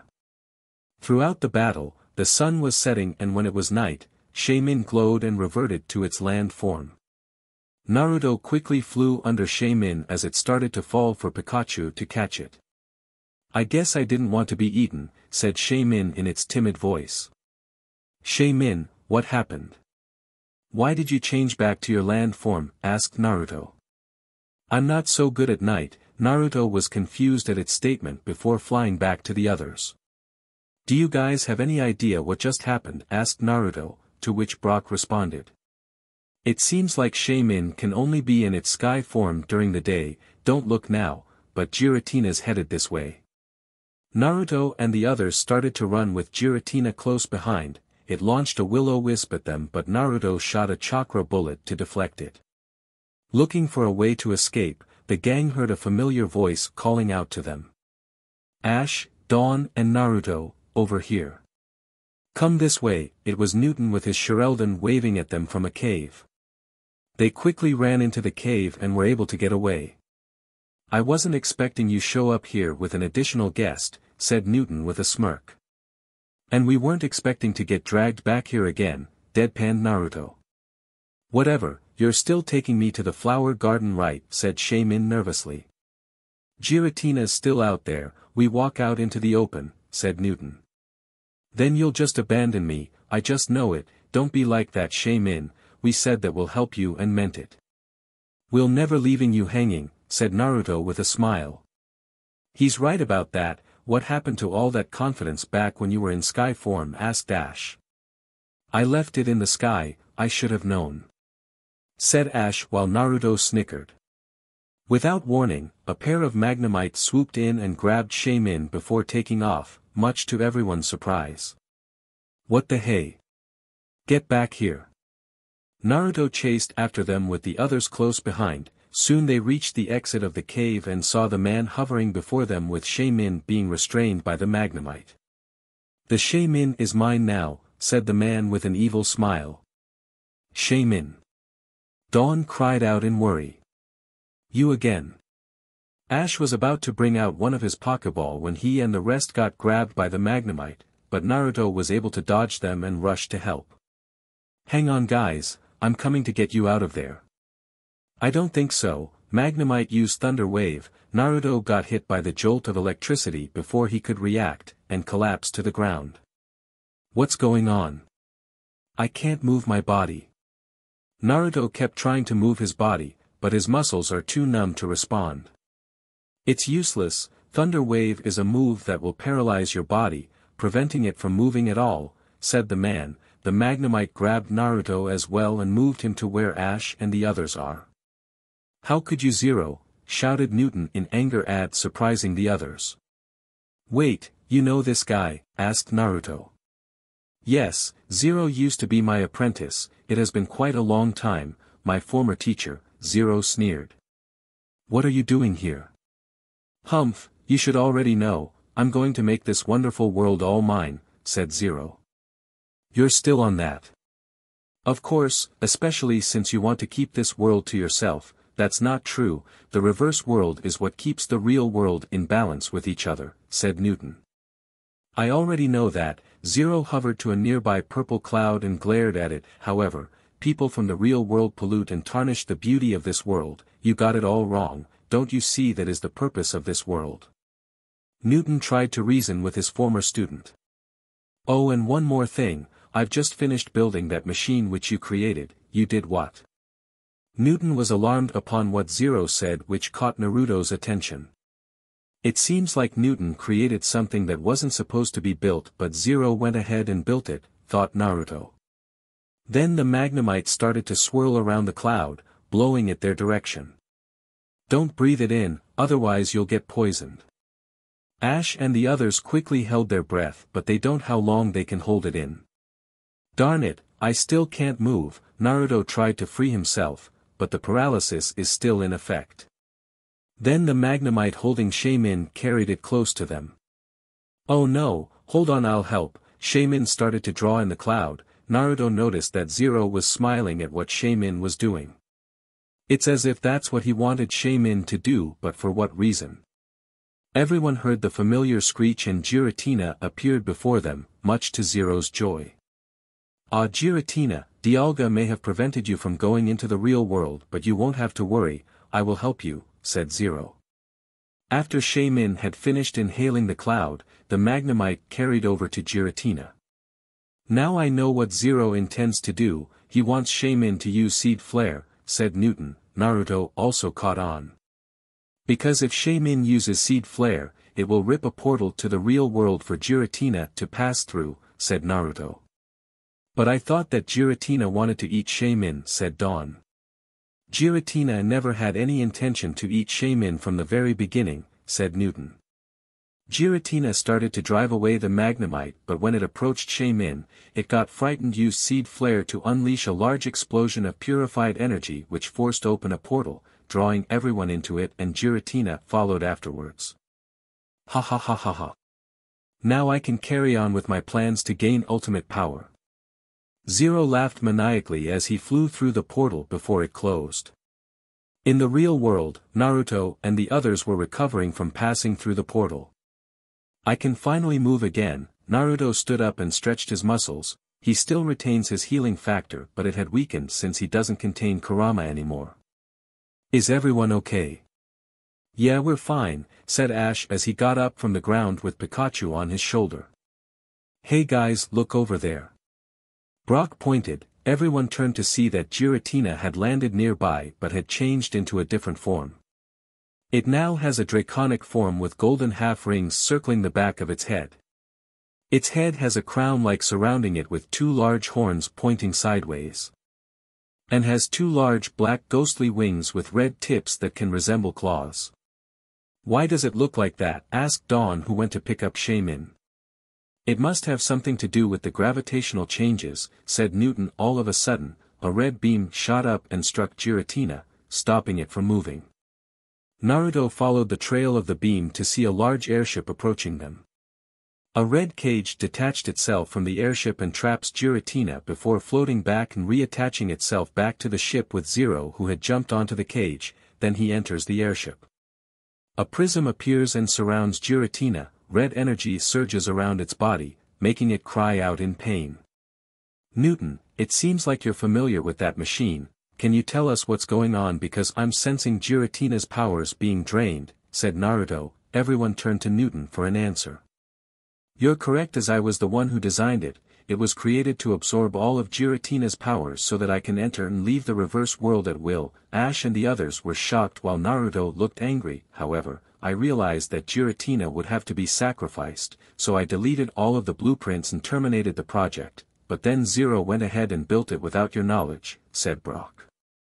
Yes, and if the machine works the way I designed it, then Giratina will soon be no more. Hearing this surprised everyone, especially Naruto.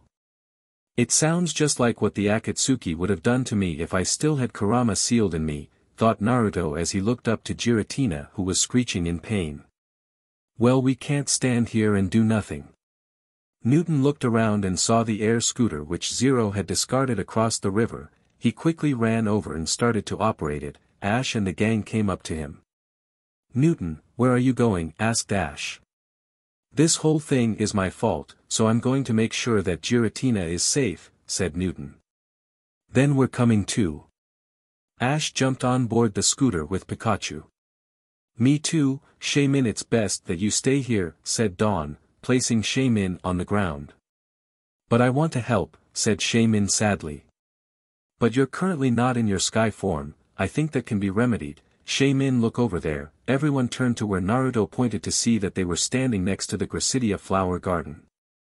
Shamin quickly went to one of the flowers and changed into its sky form. I'm going on ahead. Shamin flew around them a few times before heading towards Zero's airship. Alright, let's do this. Chakura no Tsubasa.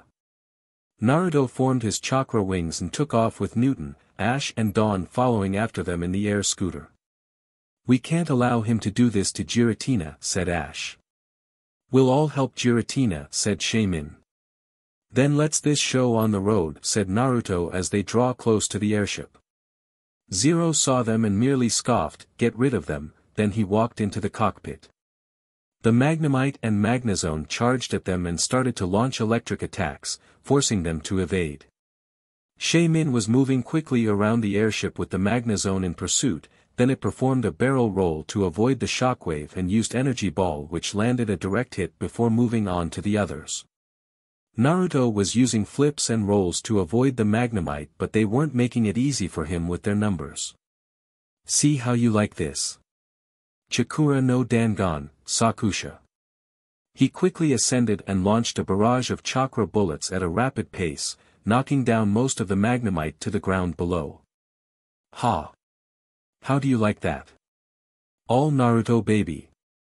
Then he heard a cry from behind and turned to see that Shamin had been hit by Magnezone with a mirror shot and was about to launch another attack. I don't think so, Chakura Hansurashu. Naruto took a nosedive at Magnezone with chakra gathering at his horn taking its shape but was longer. Then he slashed at the Pokemon and sent it flying before using a chakra arm to catch Shamin. Thanks Naruto, said Shamin happily. Naruto smiled back. Anytime buddy, now let's go save Giratina. Naruto and Shamin met up with the others as they headed towards the cage. Alright then, Pikachu used Thunderbolt. Piplup, you use Bubble Beam. Chakura-ho. They all launched their attacks with Shamin using Energy Ball as well, but the attacks merely bounced off the cage. Darn it, we can't break through that shield, said Ash, gritting his teeth. Then I'll just have to shut it down manually. Newton flew the air scooter and landed on the bridge. The Magnemite tried to approach but they were warded off by Naruto and the other Pokemon's attacks. Newton, you go on ahead, we'll hold them off, said Ash. And hurry, I can sense that Giratina already has half of its power drained, said Naruto with urgency, to which Newton nodded in affirmation. Got it. Sheldon used flash cannon to break down the door. Sheldon fired a white beam at the door, breaking it down for Newton to pass through. Soon enough, the Magnemite had recovered and were coming in to attack again in a large group. Naruto smirked at them. If they think that they could win with numbers, then too can play at this game. Shadow Clone Jutsu. In several puffs of white smoke, Ash and Dawn were surprised to see many copies of the Pony Ninja. Let's take them down, guys. Yes, boss. The clones started shooting chakra bullets while Shamin assisted with energy ball. We'll help too, Bizel and Chimchar. I choose you. Ambipom and Buniri, you too. Ash and Dawn called on their Pokemon, who joined in with attacking the Magnemite. Soon enough they heard the engines shut down and looked to see the cage holding Giratina had disappeared. They were relieved, but then the ship started to rumble and descend at a rapid rate. What going on? Said Ash. Then Newton showed up with a sheepish smile. I was able to stop it, but I had to shut everything else including the engines. In other words, let's get out of here, shouted Naruto after getting what he meant. Ash and Dawn quickly called back their Pokemon to their Pokeball and boarded the air scooter with Newton while Naruto and Shamin flew with them. They saw Giratina fall from the cage and into the water, but Naruto noticed something fall from the ship but focused back on Giratina as the airship crashed into the water. When they landed, the gang looked around for any sign of Giratina when they heard Dawn call out. Guys, look, Giratina is over there. They turned to see Giratina crawl out of the water and collapse to the ground, and they quickly ran over to check on it, and several wild Pokemon had gathered. Is Giratina okay? Asked Ash worriedly. Naruto placed a hoof on it and focused on his chakra. Giratina is fine, but it has lost too much energy from the drain, said Naruto to their relief that it wasn't dead. Then what can we do? Asked Dawn. Then Shamin landed on top of Giratina and started to emit a green aura which covered it. Naruto could sense that Shamin was transferring its energy to Giratina, which was working as Giratina got up to show that it has recovered. But Shamin was still frightened of Giratina and hid behind Naruto. Giratina, it was Shamin who made you feel better, said Ash. You shouldn't be scared of Giratina, it never had any bad intentions, Naruto said to Shamin, who then flew up to Giratina and saw that Naruto was right. Naruto smiled happily as he sensed the gratitude from Giratina. All of a sudden, something bursts out of the water and everyone turned to see Zero. Sitting in a smaller airship which was designed to look just like Giratina. It's Zero, shouted Newton. Everyone tensed for battle. I could care less about what you have, but no one gets in my way. Zero fired an attack that looks similar to Will-O-Wisp at them, but Giratina uses its own Will-O-Wisp to counter. That's enough. Pikachu, use Thunderbolt. Piplup, use Bubble Beam. Shirelden, you use Flash Cannon. Chikura no Dangon, Sakusha. Zero was able to dodge the Thunderbolt and Bubble Beam, but the Flash Cannon and Chakra bullets were able to make contact with the ship. Grr, I told you to stay out of my way. Zero then shot airwaves which formed a portal for him to pass through. How is Zero able to cross into the reverse world? I thought we were able to stop the drain, said Naruto. It seems like Zero was able to acquire all of Giratina's powers, said Newton. Without warning, a shockwave slammed into them and sent them flying. What just happened? Shouted Ash as he got from the ground. Zero is attacking the real world from the reverse world, said Newton. These are one of the people whom Kami-sama told me about. Their greed could even destroy the balance of worlds like now, thought Naruto. Giratina roared angrily and took to the air, then it shot a clear beam from its mouth to reopen the portal and entered the reverse world. We're going too. Ash quickly boarded the air scooter with Pikachu. Yeah, it's time for a showdown. Naruto formed his chakra wings. Me too. Shamin flew up next to them. Then the trio flew through the portal and into the reverse world. They arrived to see Zero using the tail fin of his ship to break the ice pillars. What is he doing? Said Ash. They turned to see a crystal showing that the glaciers were breaking and moving through the lake towards a nearby village. How could he? If those glaciers were to crush the village, many lives of both humans and Pokemon will be lost. Naruto glared angrily at Zero. Giratina fired an aura sphere at Zero, which was followed by Thunderbolt, Energy Ball and Chakra Bullet from Pikachu, Shaymin and Naruto. "Zero, give it up right now," shouted Ash. "Why don't understand that I'm protecting this place," yelled Zero. "Your way of protecting the reverse world is putting many people and Pokemon in danger, we won't let you do this," said Naruto. "Then just try to stop me." With that, Naruto and the others charged at Zero in his ship. Meanwhile, back at the real world, Newton, Dawn and Brock had the wild Pokemon use Ice Beam to freeze the lake in order to slow down the glacier's approach, although it was having little effect. Then Regigigas, one of the legendary Pokemon, appeared alongside a herd of Mamoswine. Together they tried to hold back the glacier, even it was still moving but at a slower rate. They could only hope that Ash, Naruto and Shaymin would be able to stop Zero. In the reverse world, Giratina attacked with a dragon claw and clashed against the ship's tailfin, but Zero activated the boosters and sent Giratina crashing into one of the ice pillars. "It's useless, I have all of you powers. There's no way you can defeat me," Zero said with a sneer. He then tried to fire an aura sphere, but Giratina dodged it by using Shadow Force to disappear and then reappear above him to fire an aura sphere which connected. Ash then swooped and had Pikachu use Thunderbolt, Shaymin and Turtwig use Energy Ball and Chimchar use Flamethrower. Naruto performed a nosedive and executed a low-powered Rasengan as he didn't want to kill Zero and sent him flying but was able to regain control. "I told you to stay out of my way." Zero shot another aura sphere at Giratina, sending it falling to the ground. Then he shot at the ice pillar, making several large pieces fall on Giratina. "Oh no, Giratina," shouted Ash. "Giratina is still weak from the energy drain despite Shaymin transferring its energy," said Naruto. They both dove in to help the phantom Pokemon just as Zero was about to finish it off. "This will end you, and the reverse world will finally be mine," he was about to fire when Naruto and the Pokemon launched their attacks to interrupt him. "Grr, you little brats." Zero used a part of his ship to knock Ash and his Pokemon off the air scooter. As they fell onto the ship, Naruto quickly flew next to them. "Are you guys okay?" asked Naruto and received nods from them. Clawed cables popped out of the ship, tried to grab them, but Naruto moved in to intercept and used Chakra Horn Slash to cut most of them apart, while Ash returned Chimchar and Turtwig to their Pokeball for their own safety. But a few latched onto his body and delivered a nasty shock, making him cry out in pain. "Naruto, hang on."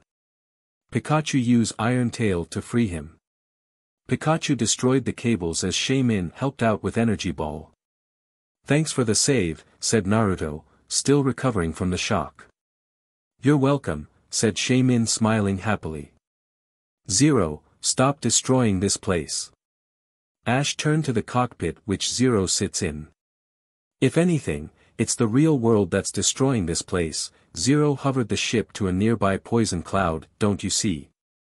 It's that fault of the real world that this world is being polluted, so I'll protect it no matter what it takes." "This guy is delusional," said Naruto. Then he saw the cloud approach them. "Shaymin, we could use a little help." "Got it." Shaymin flew into the cloud and started to inhale it. This gave Ash an idea. "Shaymin, use Seed Flare to open a portal, then we can knock Zero out of here." "I don't think so." More clawed cables came out, but Naruto and Pikachu destroyed them. Zero then tried to throw them off, and Giratina grabbed the tailfin to hold the ship in place. "Thanks, Giratina, hold just on for a little longer," said Naruto after destroying what's left of the clawed cables. "I'm ready." Shaymin flew into the air and unleashed the purified energy to open a portal but got sucked in it.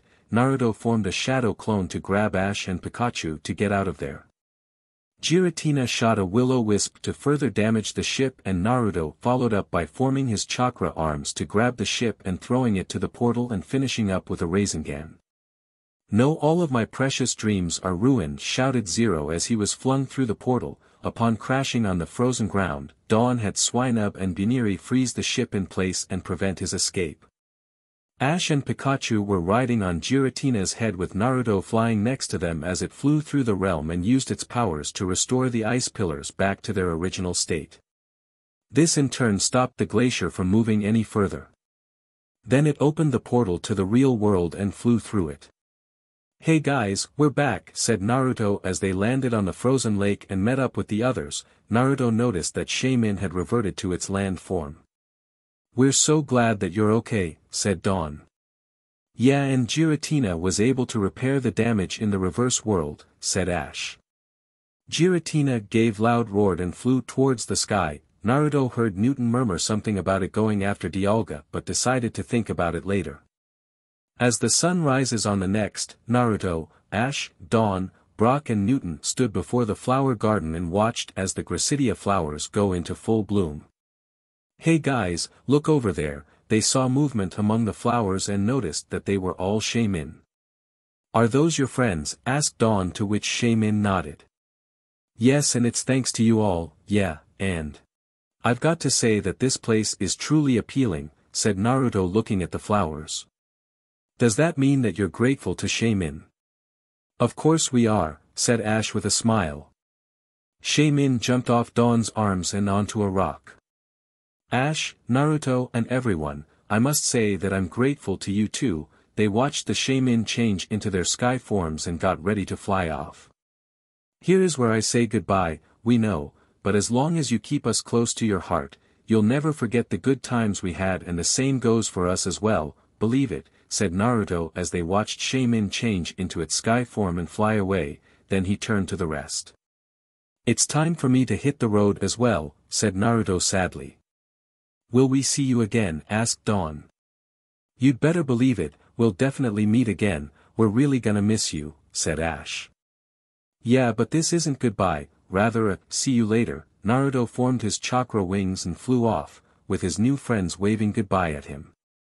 Along the way, Naruto saw something on the ground below and smiled upon recognizing it, then he swooped down to get closer to it.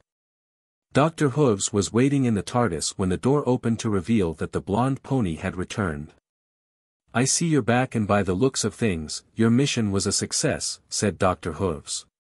"Yes, it was, now we can go home." At his words, Dr. Hooves initiated the controls and the machine headed homeward towards Equestria. Upon reaching their dimension, Naruto was about to leave when Dr. Hooves called out to him. "Naruto, you must keep it in mind that when Kami-sama has a mission for you, a scroll will appear in your medallion and release itself when Nopponei is around. When you get the scroll, you report back to me so that I can transport you to the next dimension." "Okay Doc, and I'm looking forward to working with you." Dr. Hooves simply smiled and waved goodbye at him. "That pony is truly special, I wonder what of effects he will have on other worlds." Naruto was at home after having Spike send a message to the Celestia and Luna. He knew that Luna will show up in his dreamscape tonight to hear of his adventures. While he putting some finishing touches, he heard hoofsteps and turned to see Scootaloo and Trixie had come home. "Big bro, you're back, I've missed you." Scootaloo jumped and hugged her brother. "It's great to see you again." Trixie was a bit worried, said Trixie, then she noticed something on the window. "What is that, Naruto?" Trixie has never seen a flower like that before. "This is a Gracidia flower. It has been known to resemble a creature known for its gratitude. It's a custom where I went to that you would send a bouquet of Gracidia flowers to those whom you truly appreciate," said Naruto, watering the flowering. "I have already placed some in your rooms, so I hope that you would take care of it." "Of course we would. Trixie appreciates everything you have done for Trixie," said Trixie while blushing a bit, "and your kindness as well." As it turns out, Naruto had sent a bouquet of Gracidia flowers to Twilight, Applejack, Rainbowdash, Pinkie Pie. She loved it since it was also her favorite color, Rarity, Fluttershy. She made sure that no one even got close to it, Derpy and Dinky, Vinyl and Octavia, and the princesses, all of whom were grateful to the blonde stallion. Meanwhile, in a certain dimension, a dark figure was reading through something before finally finding what he was looking for. "Soon you will finally be free, Lord Morio." Then the figure started to laugh evilly. It has been a couple of weeks since Naruto had his first adventure in another world, he decided to relax at his favorite spot, which is at the top of a grassy hill overlooking the town after working on his latest project at his shop, the Whirlpool. Now I see why Shikamaru always liked to lay back and stare at the clouds all day. It makes one relax and forget all about their troubles, said Naruto as he laid on the grass and stared at the clouds in the sky while feeling the breeze blow through his mane. Luna had visited his mindscape a few nights ago to hear of his adventure in the other world and was quite excited to hear it. She also thanked Naruto for the Gracidia flowers as she and Celestia loved them before leaving. Naruto continued to look at the clouds for a while until he started to feel drowsy. His eyes were slowly closing until he heard a rumble and felt the ground shake, which startled him awake. He quickly scrambled to his hooves and looked around. What's going on? Is it an earthquake? I'd better head back to the town and find out. Naruto galloped back into town and saw many ponies running around in a panic, with some locking their doors and others their windows. Naruto saw Pinkie Pie moving along the street while being carried by the vibrations of the ground shaking. "Hiya Naru, say, doesn't this make my voice sound silly?" asked Pinkie Pie. "I have to admit that it does, but what's going around here?" said Naruto, smiling a bit. Pinkie was about to answer when Rainbowdash flew down and spoke. "It's a stampede, Naruto." Naruto's eyes widened as he thought back to when he was being chased by a stampede of bulls on his way to the Chunin exams back at Konoha. It gave him nightmares for a couple of weeks until he finally got over it. Naruto peered into the distance and saw that it was a stampede of cows heading towards the town. "What should we do to stop the stampede?" asked Naruto. He could see Mare trying to get the ponies to calm down, but to no avail. "Wait, look over there." Naruto and every pony turned to where Rainbowdash had pointed and saw a familiar orange mare wearing a Stetson hat with a dog running alongside her. "It's Applejack and her dog Winona." "Yeehaw! All right girl, you know what to do," said Applejack. Winona barked in affirmation as she moved to one side of the stampede while AJ was at the other side. Naruto noticed that Trixie and the other element bearers had shown up and were watching. "This is the best rodeo show I've ever seen," said Pinkie as she munched on a bag of popcorn. Naruto shook his head in amusement. "You can always count on Pinks to make a bad situation look like fun." Every pony watched as Applejack took out her lasso, twirling it around before latching to the cow in front of the stampede. She then pulled with all her strength and was able to make the cow to veer off the road and away from the town, with the other cows following. She did it. Naruto and every pony cheered, with Pinkie waving a flag with an apple drawn on it, much his confusion, but shrugged it off that she may brought it out of the beads that he had given her. After talking to the cows and seeing them off, Applejack and Winona went back to the others as they stood on top of a hill with the sun behind them to form quite an interesting heroic appearance before galloping away, with every pony cheering her on. "If I had a backdrop like that, I'm sure that I would have impressed the others back at Konoha," thought Naruto as he imagined himself standing on top of the Hokage monument with the sun behind and the crowd chanting his name. "But then my jumpsuit would have ruined it." Naruto trotted over to Twilight and Rarity, who were talking to Mare. "That was quite brave of Applejack. We must do something to thank her for single-handedly saving the town," said Mare. "I know, let's have a party," said Pinkie Pie, hopping up to them. "That's a great idea. We'll also present an award to her, that way you can leave the party." "Planning and decorations to Pinks, Rare and I to handle," said Naruto. Later on, Naruto and the others had decorated the town square with balloons, streamers, ribbons and other things. "Are we all set?" asked Twilight. "Not quite. Rarity used her magic to lift the banner and hang it in place. Now we're all set." "Perfect. Is Applejack all set?" "Actually, I haven't seen her all week," said Rainbowdash, who landed next to them with Naruto, Pinkie Pie and Trixie following. "Not since the stampede," said Pinkie. "Trixie hasn't been seeing her around town either," said Trixie. "As a matter of fact, I don't think any pony has seen her even before the stampede," said Naruto after thinking back on the past few days. "Don't worry about it, Naruto, she'll show up for sure. Applejack is never late," said Rainbowdash. "Your Dash, Applejack has never left us hanging," said Naruto with a smile. An hour later, every pony had gathered at the town square and were standing in front of the stage as Twilight walked over to the podium. She took out a stack of paper from her medallion and arranged them with her magic. Leave it to Twilight to plan things to the smallest details, thought Naruto with a soft chuckle. Hello every pony. Today we are here to honor a pony we can always count on to help in matters great and small.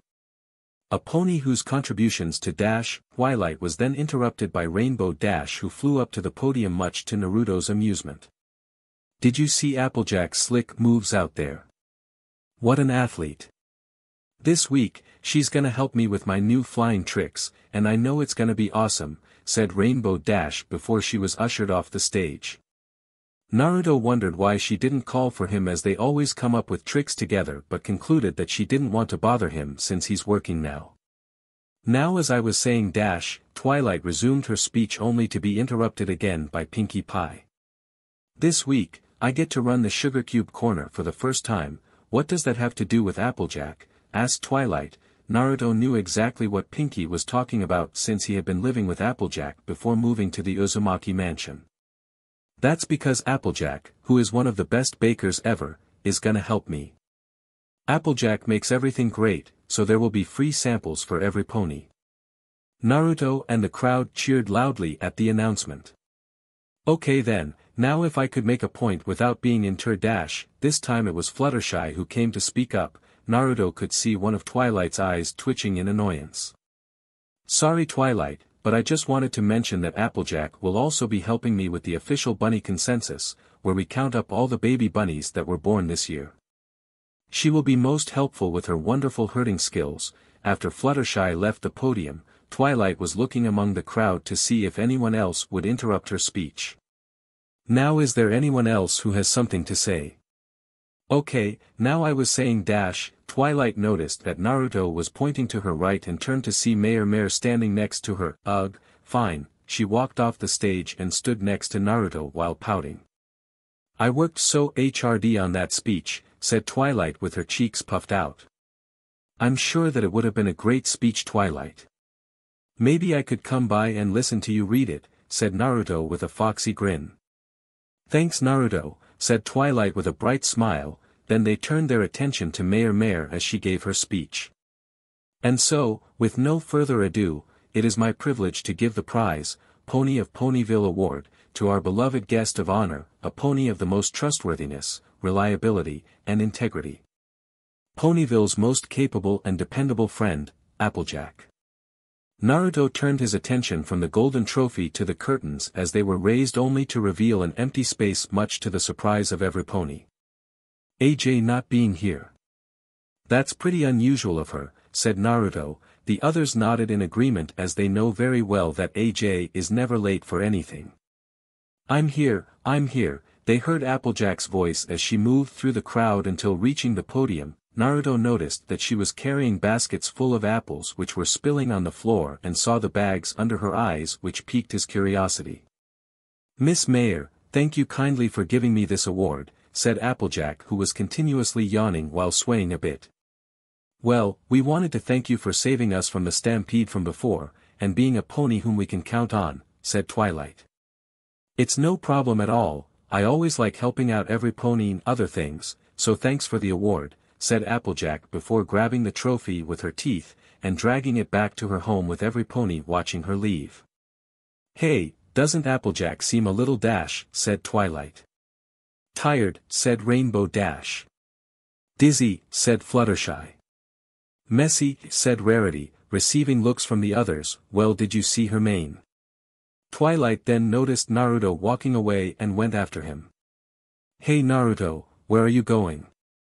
There seems to be something going on with Applejack since she is not being her usual self, if her tiredness is anything to go by, so I'm heading to Sweet Apple Acres to find out, said Naruto. Then I'm coming along too, I want to find what she's been up to the past few days for her to look like that, said Twilight. The two ponies soon reached the farm. There they saw Granny Smith at the porch relaxing on her rocking chair. Hello Granny, said Naruto. Oh howdy there Sonny, I haven't been seeing you come around in a while. You should visit us more often, said Granny Smith. Will do Granny, We came here to see Applejack. Well, she's over at the orchard at the moment. I hope you can get some sense in that young filly as she's as stubborn as her mother, thanks Granny Smith," said Twilight. They went to the orchard where they saw Applejack trying to buck apples from the tree only to knock over a bucket of apples. Naruto quirked an eyebrow at this since it's not like her at all. "What is that pony doing?" asked Twilight. "I was wondering the same thing, Twilight," said Naruto as they approached Applejack, who was drooping off to sleep. "Applejack," Twilight called to the mare several times, but she didn't respond, so Naruto stood in front of her and called out loudly. "Hey AJ." Applejack quickly woke up with a startled look on her face. "Oh, howdy there, Twilight." "Naruto, what's going on here?" asked Twilight. "It's Applebuck season." "What season is that?" asked Naruto. During his time at the farm, he hadn't heard of it. "It's what we apples call the harvesting time. We gather all the apples from the trees so that we can sell them," said Applejack. "If so, then why are you doing it all alone?" "Because Big Mac had gotten himself hurt." "But what about all the relatives we saw when I first came to Ponyville?" asked Twilight. "They were just here for the family reunion. They actually live all over Equestria and are busy harvesting their own orchard, so I'm on my own." "Are you sure about this, AJ? You don't look like your normal self," said Naruto, feeling concerned for her. "Don't worry about me, Naruto, I'll be just fine." "Don't you need help?" asked Twilight. "No, I don't need your help," said Applejack. "But AJ, with the help of my shadow clones we can harvest the entire orchard in no time at all," said Naruto, trying to reason with Applejack. "Nah, I won't be needing your clone thingies for this. I can handle it on my own, but there's no way you can do this alone," said Twilight. Applejack walked up to her with an angry look on her face. "Is that a challenge?" "No, it isn't. That's what I thought. Now if you'll excuse me, I've got apples to buck." Applejack walked away from them while trying to keep her balance. "What do you think we should do, Twilight?" "Even I, who is known to be hyperactive, can't possibly do this alone," said Naruto. "Maybe we should leave her for now. When she gets too tired she will ask for our help," said Twilight. "I'm not so sure about that. Remember that Granny told us that AJ can be stubborn, but I hope you're right," said Naruto as they left the orchard and were about to go their separate ways. "I'll be coming around later to return the book which I took from you." "Okay, I'll see you later," said Twilight before walking off. After passing by his house and collecting the book, Naruto was on his way to the library when he saw Rainbow Dash standing on a fence and thought to say hello. "Hey Dash, what's up?" said Naruto, waving at her. "Hey Naruto, I'm waiting for Applejack to show up and help me out with my ideas for my tricks that will surely grab the attention of the Wonderbolts," said Rainbow Dash with stars in her eyes, to which Naruto chuckled softly at. "So how are you to do it? You see that contraption?" Naruto turned to where Dash pointed and saw a wooden structure placed in the middle of the street. "With it, Applejack will be able to launch me into the air much faster than I can on my own. Then I will perform my newest tricks." "That sounds good. Maybe next time I'll come around and help you with your aerial tricks." "Are you sure, Naruto?" "I mean, won't you be busy with your shop?" asked Rainbow Dash. "I won't be so busy that I wouldn't help someone close to me achieve her dream." Naruto was then hugged by Rainbow Dash, much to his surprise. "Thanks Naruto, you're the best." "Don't mention it, Dash, I'll catch you later." Naruto continued on his way to the library where he met Spike at the door. "Yo Spike, is Twilight in?" asked Naruto, smiling. "Hi Naruto, Twilight is at the balcony reading," said Spike. "Okay, I was going to return the book which I took from her," said Naruto. That he walked up the stairs and until he arrived at the balcony where he saw Twilight sitting on the floor with books around her. "Oh hey Naruto," said Twilight. "Hi Twilight, I brought the book back so I thought I should let you know," said Naruto. They kept on talking until Naruto sensed something heading towards them at a high speed. His instincts took over as he formed a chakra arm and caught it when it got close. They took a closer look to see that it was Rainbow Dash, who looked a bit ruffled. "I know I said, catch you later, but I didn't mean it literally," said Naruto with a raised eyebrow. "Can we help you?" asked Twilight. "I think somebody else needs your help," said Rainbow Dash. "Does it have something to do with Applejack?" asked Naruto. "Yeah, She launched me into the air before I was ready. I'll go talk to her while you help Rainbowdash, said Twilight before teleporting away. Naruto escorted Rainbowdash back to her home in the clouds before walking to the park to clear his mind and think of ways to convince Applejack to let them help her. He was deep in thought when he heard someone call his name. "Mom, look, it's Naruto." Naruto turned to see who called out to him and smiled upon seeing Derpy and Dinky, who was running towards him, and jumped onto his back. "Hello Dinky, Derpy, I haven't seen you in a while," said Naruto with a smile. "Well, you haven't been coming over to play with me," Dinky pouted, to which Naruto chuckled softly. "Sorry about that Dinky, I was busy at my new shop making crystals like the one I made for you." Naruto poked at the necklace around Dinky's neck with his tail. "So what are you up to?" "We were on our way to the Sugar Cube corner to try out the free samples when we saw you and Dinky ran towards you," said Derpy. "Well, since you're here, why don't we have some fun before going to the Sugar Cube corner," said Naruto. Dinky started bouncing on his back excitedly at the prospect of playing with him, since she wasn't able to do that in a while. Naruto and Dinky played a game of tag followed by hide and seek. They were playing tic-tac-toe when Naruto saw Twilight running past them with Spike on her back. "Where do you think they're going off to?" asked Derpy. "I don't know, but it looks serious. Let's follow them." Naruto had Dinky climb onto his back and ran after them with Derpy flying close behind. Soon they caught up with them at the urgent care, and were shocked upon seeing many ponies in sickbeds with buckets close to them. Even Pinkie Pie was among them. Naruto walked up to Twilight to find out what's going on. "Twilight, what happened here?" "I don't know, I was called by Nurse Redheart to come over here," said Twilight. Then a female earth pony walked up to them. She has a coat of white with a pink mane and tail and a cutie mark of a medical red cross. "Miss Redheart, what happened here?" asked Naruto. "It was a mishap of baked goods," said the nurse. They turned their attention to Pinkie Pie when she spoke up. "No, not baked goods, baked bad," Pinkie moaned before throwing up in the bucket. "But how? I thought Applejack was supposed to help Pinkie at the Sugar Cube corner today," said Derpy. Naruto and Twilight's eyes widened in realization of what really happened. Applejack must have mixed up the ingredients, which is possible in her current state of mind, thought Twilight. "Makes me glad that we didn't show up early," said Naruto, to which Derpy and Dinky nodded rapidly in agreement. Later, Naruto and Twilight went to the Orchard Sea to speak to Applejack again. They found her walking in her sleep and ended up hitting a tree. "Applejack, we need to talk," said Twilight. "I know what you're going to say, and the answer is still no." Applejack walked to a nearby tree and positioned herself next to it. "I'm going to prove to every pony that this apple can buck these apples." Then she started kicking the tree, only to kick harder when no apple fell. "Come on apples, start falling already." "Those apples would have fallen if you weren't hitting a dead tree," said Twilight. Applejack looked up to see that it was true. "Oh, I knew that all along." Applejack walking off to the next tree. "Sure you did," said Naruto sarcastically before following her along with Twilight.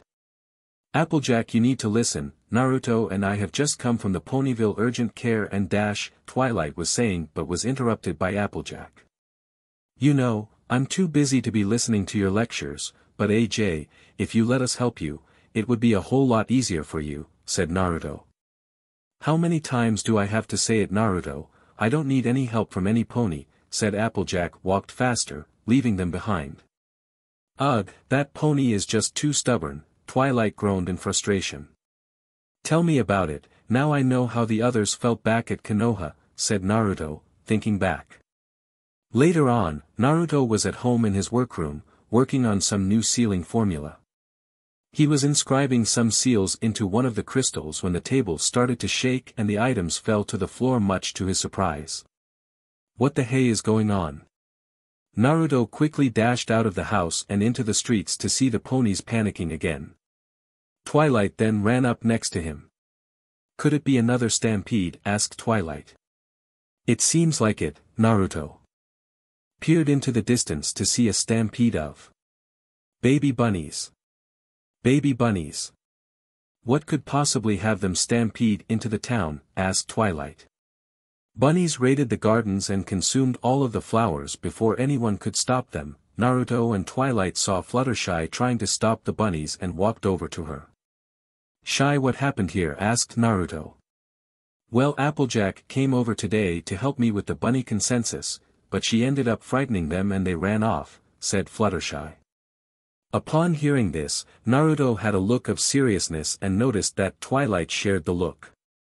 "This has gone on far enough, Twilight. It's either she lets us help or we stop her from doing any more to have her rest." "You're right, Naruto, let's go." Twilight used her magic to teleport them to the orchard. When they saw Applejack still bucking apples like her life counted on it. "AJ, enough is enough, you have to let us help. You're about to pass out from exhaustion," said Naruto. "Not now, Naruto, I'm almost done," said Applejack. "Applejack, your apple bucking hasn't only caused you problems but it has overpropelled Pegasus, poisoned ponies and even terrorized bushels of baby bunnies. We don't care what you say, you need help," said Twilight. "Now I don't, as you can see I was able to harvest all of the apples without your help," said Applejack with pride. "How'd you like them apples?" Naruto looked to see that she had harvested the apples like she said, but when he continued to look, his eyes upon what he saw and noticed Big Mac walk up to with a knowing look on his face. "Think we should tell her?" Said Big Mac. They turned to Applejack. Applejack, there's something we need to tell you." Applejack turned to Naruto. How'd you like them apples?" Every pony turned to look at where Big Mac pointed only to see more apples ready for harvesting. "It seems like you were only halfway done," said Naruto. Applejack mumbled incoherently before, much to the worry of the others. Later, she woke up to notice that Naruto had used his tail for a makeshift pillow. "AJ, thank goodness that you're okay, you really had me worried there," said Naruto smiling. Applejack knew that Naruto cared for her and the others and felt ashamed for having refused his help. "Now Applejack, we completely respect the Apple family ways and you're always there to help any pony in need, so maybe you could a little bit of your stubborn pride aside and let us help you," said Twilight. "Okay, Twilight," said Applejack after looking at the apples in the orchard. "And we not taking no for answer, what did you say?" "Yes, Twilight, Naruto. Please, I could really use your help." Naruto smiled gently before helping Applejack to her hooves and giving her a hug. "Geez, all you had to do was ask," said Naruto. "Sorry, Naruto, and thanks," said Applejack while trying to hide her blush. Later in the day, Naruto called Rainbowdash, Pinkie Pie and Rarity over to help out with the harvesting. Naruto used his shadow clones while Twilight used her magic to pluck the apples from the trees and deposit them in the buckets. They were able to harvest a large amount of apples before Applejack called out to them. "How about y'all take a little break? I've got some fine apple juice waiting for ya," said Applejack. They all gathered at the tram. Naruto closed his eyes and said "Kai," then they heard several poofs and noticed that Naruto stumbled a bit before regaining his balance. "And Naruto, are you okay?" asked Fluttershy worriedly. "I'm fine, Shy, it's just that when my clones dispel, not only do I gain their memories but their exhaustion as well," said Naruto. "I guess even a technique like yours has side effects," Twilight having unsealed a scroll and was writing it down before sealing it back into her medallion. "Every pony, I want to apologize. I was being a bit stubborn," said Applejack. "A bit?" asked Twilight while Naruto smirked. "Okay, a mite stubborn, and I'm really sorry. I know the town gave me the prized pony award, but the real award is you all as my friends." Then she glanced at Naruto, "and maybe something more. Phew, all that apple bucking has made me hungry," said Rainbowdash. "Then I've got the perfect treat," said Spike carrying some muffins in his claws. "You, Spike, I threw all those away. Where did you get them?" asked Pinkie. "From the trash," Spike replied. "Spike, that's gross," said Twilight. "Spike, can I take a look at those muffins?" asked Naruto. Spike held them out to him. Naruto grabbed the muffins with a chakra arm and tossed them into the air. Pyro breath. Naruto produced flames from his mouth to burn the muffins to nothing, much to the relief of the Mares and the ire of the young dragon. "Ah, why did you do that, Naruto?" Spike whined. "That's because they're bad, and besides, I can treat you all some ramen," said Naruto. "Yay, ramen!" Pinkie Pie bounced around excitedly. "I'm definitely up for some," said Rainbowdash, who was just as excited. "Alright then, let's go." Naruto led the Mares to his house to cook for them as Celestia's sun sets. So alright folks, that's all for today. Stay tuned for part 4. Do subscribe, like and share for more such videos. Also check out the story and author Hussbek on FANFICTIONnet. Press the bell icon to be notified first on release. See you in the next video. Till then, goodbye.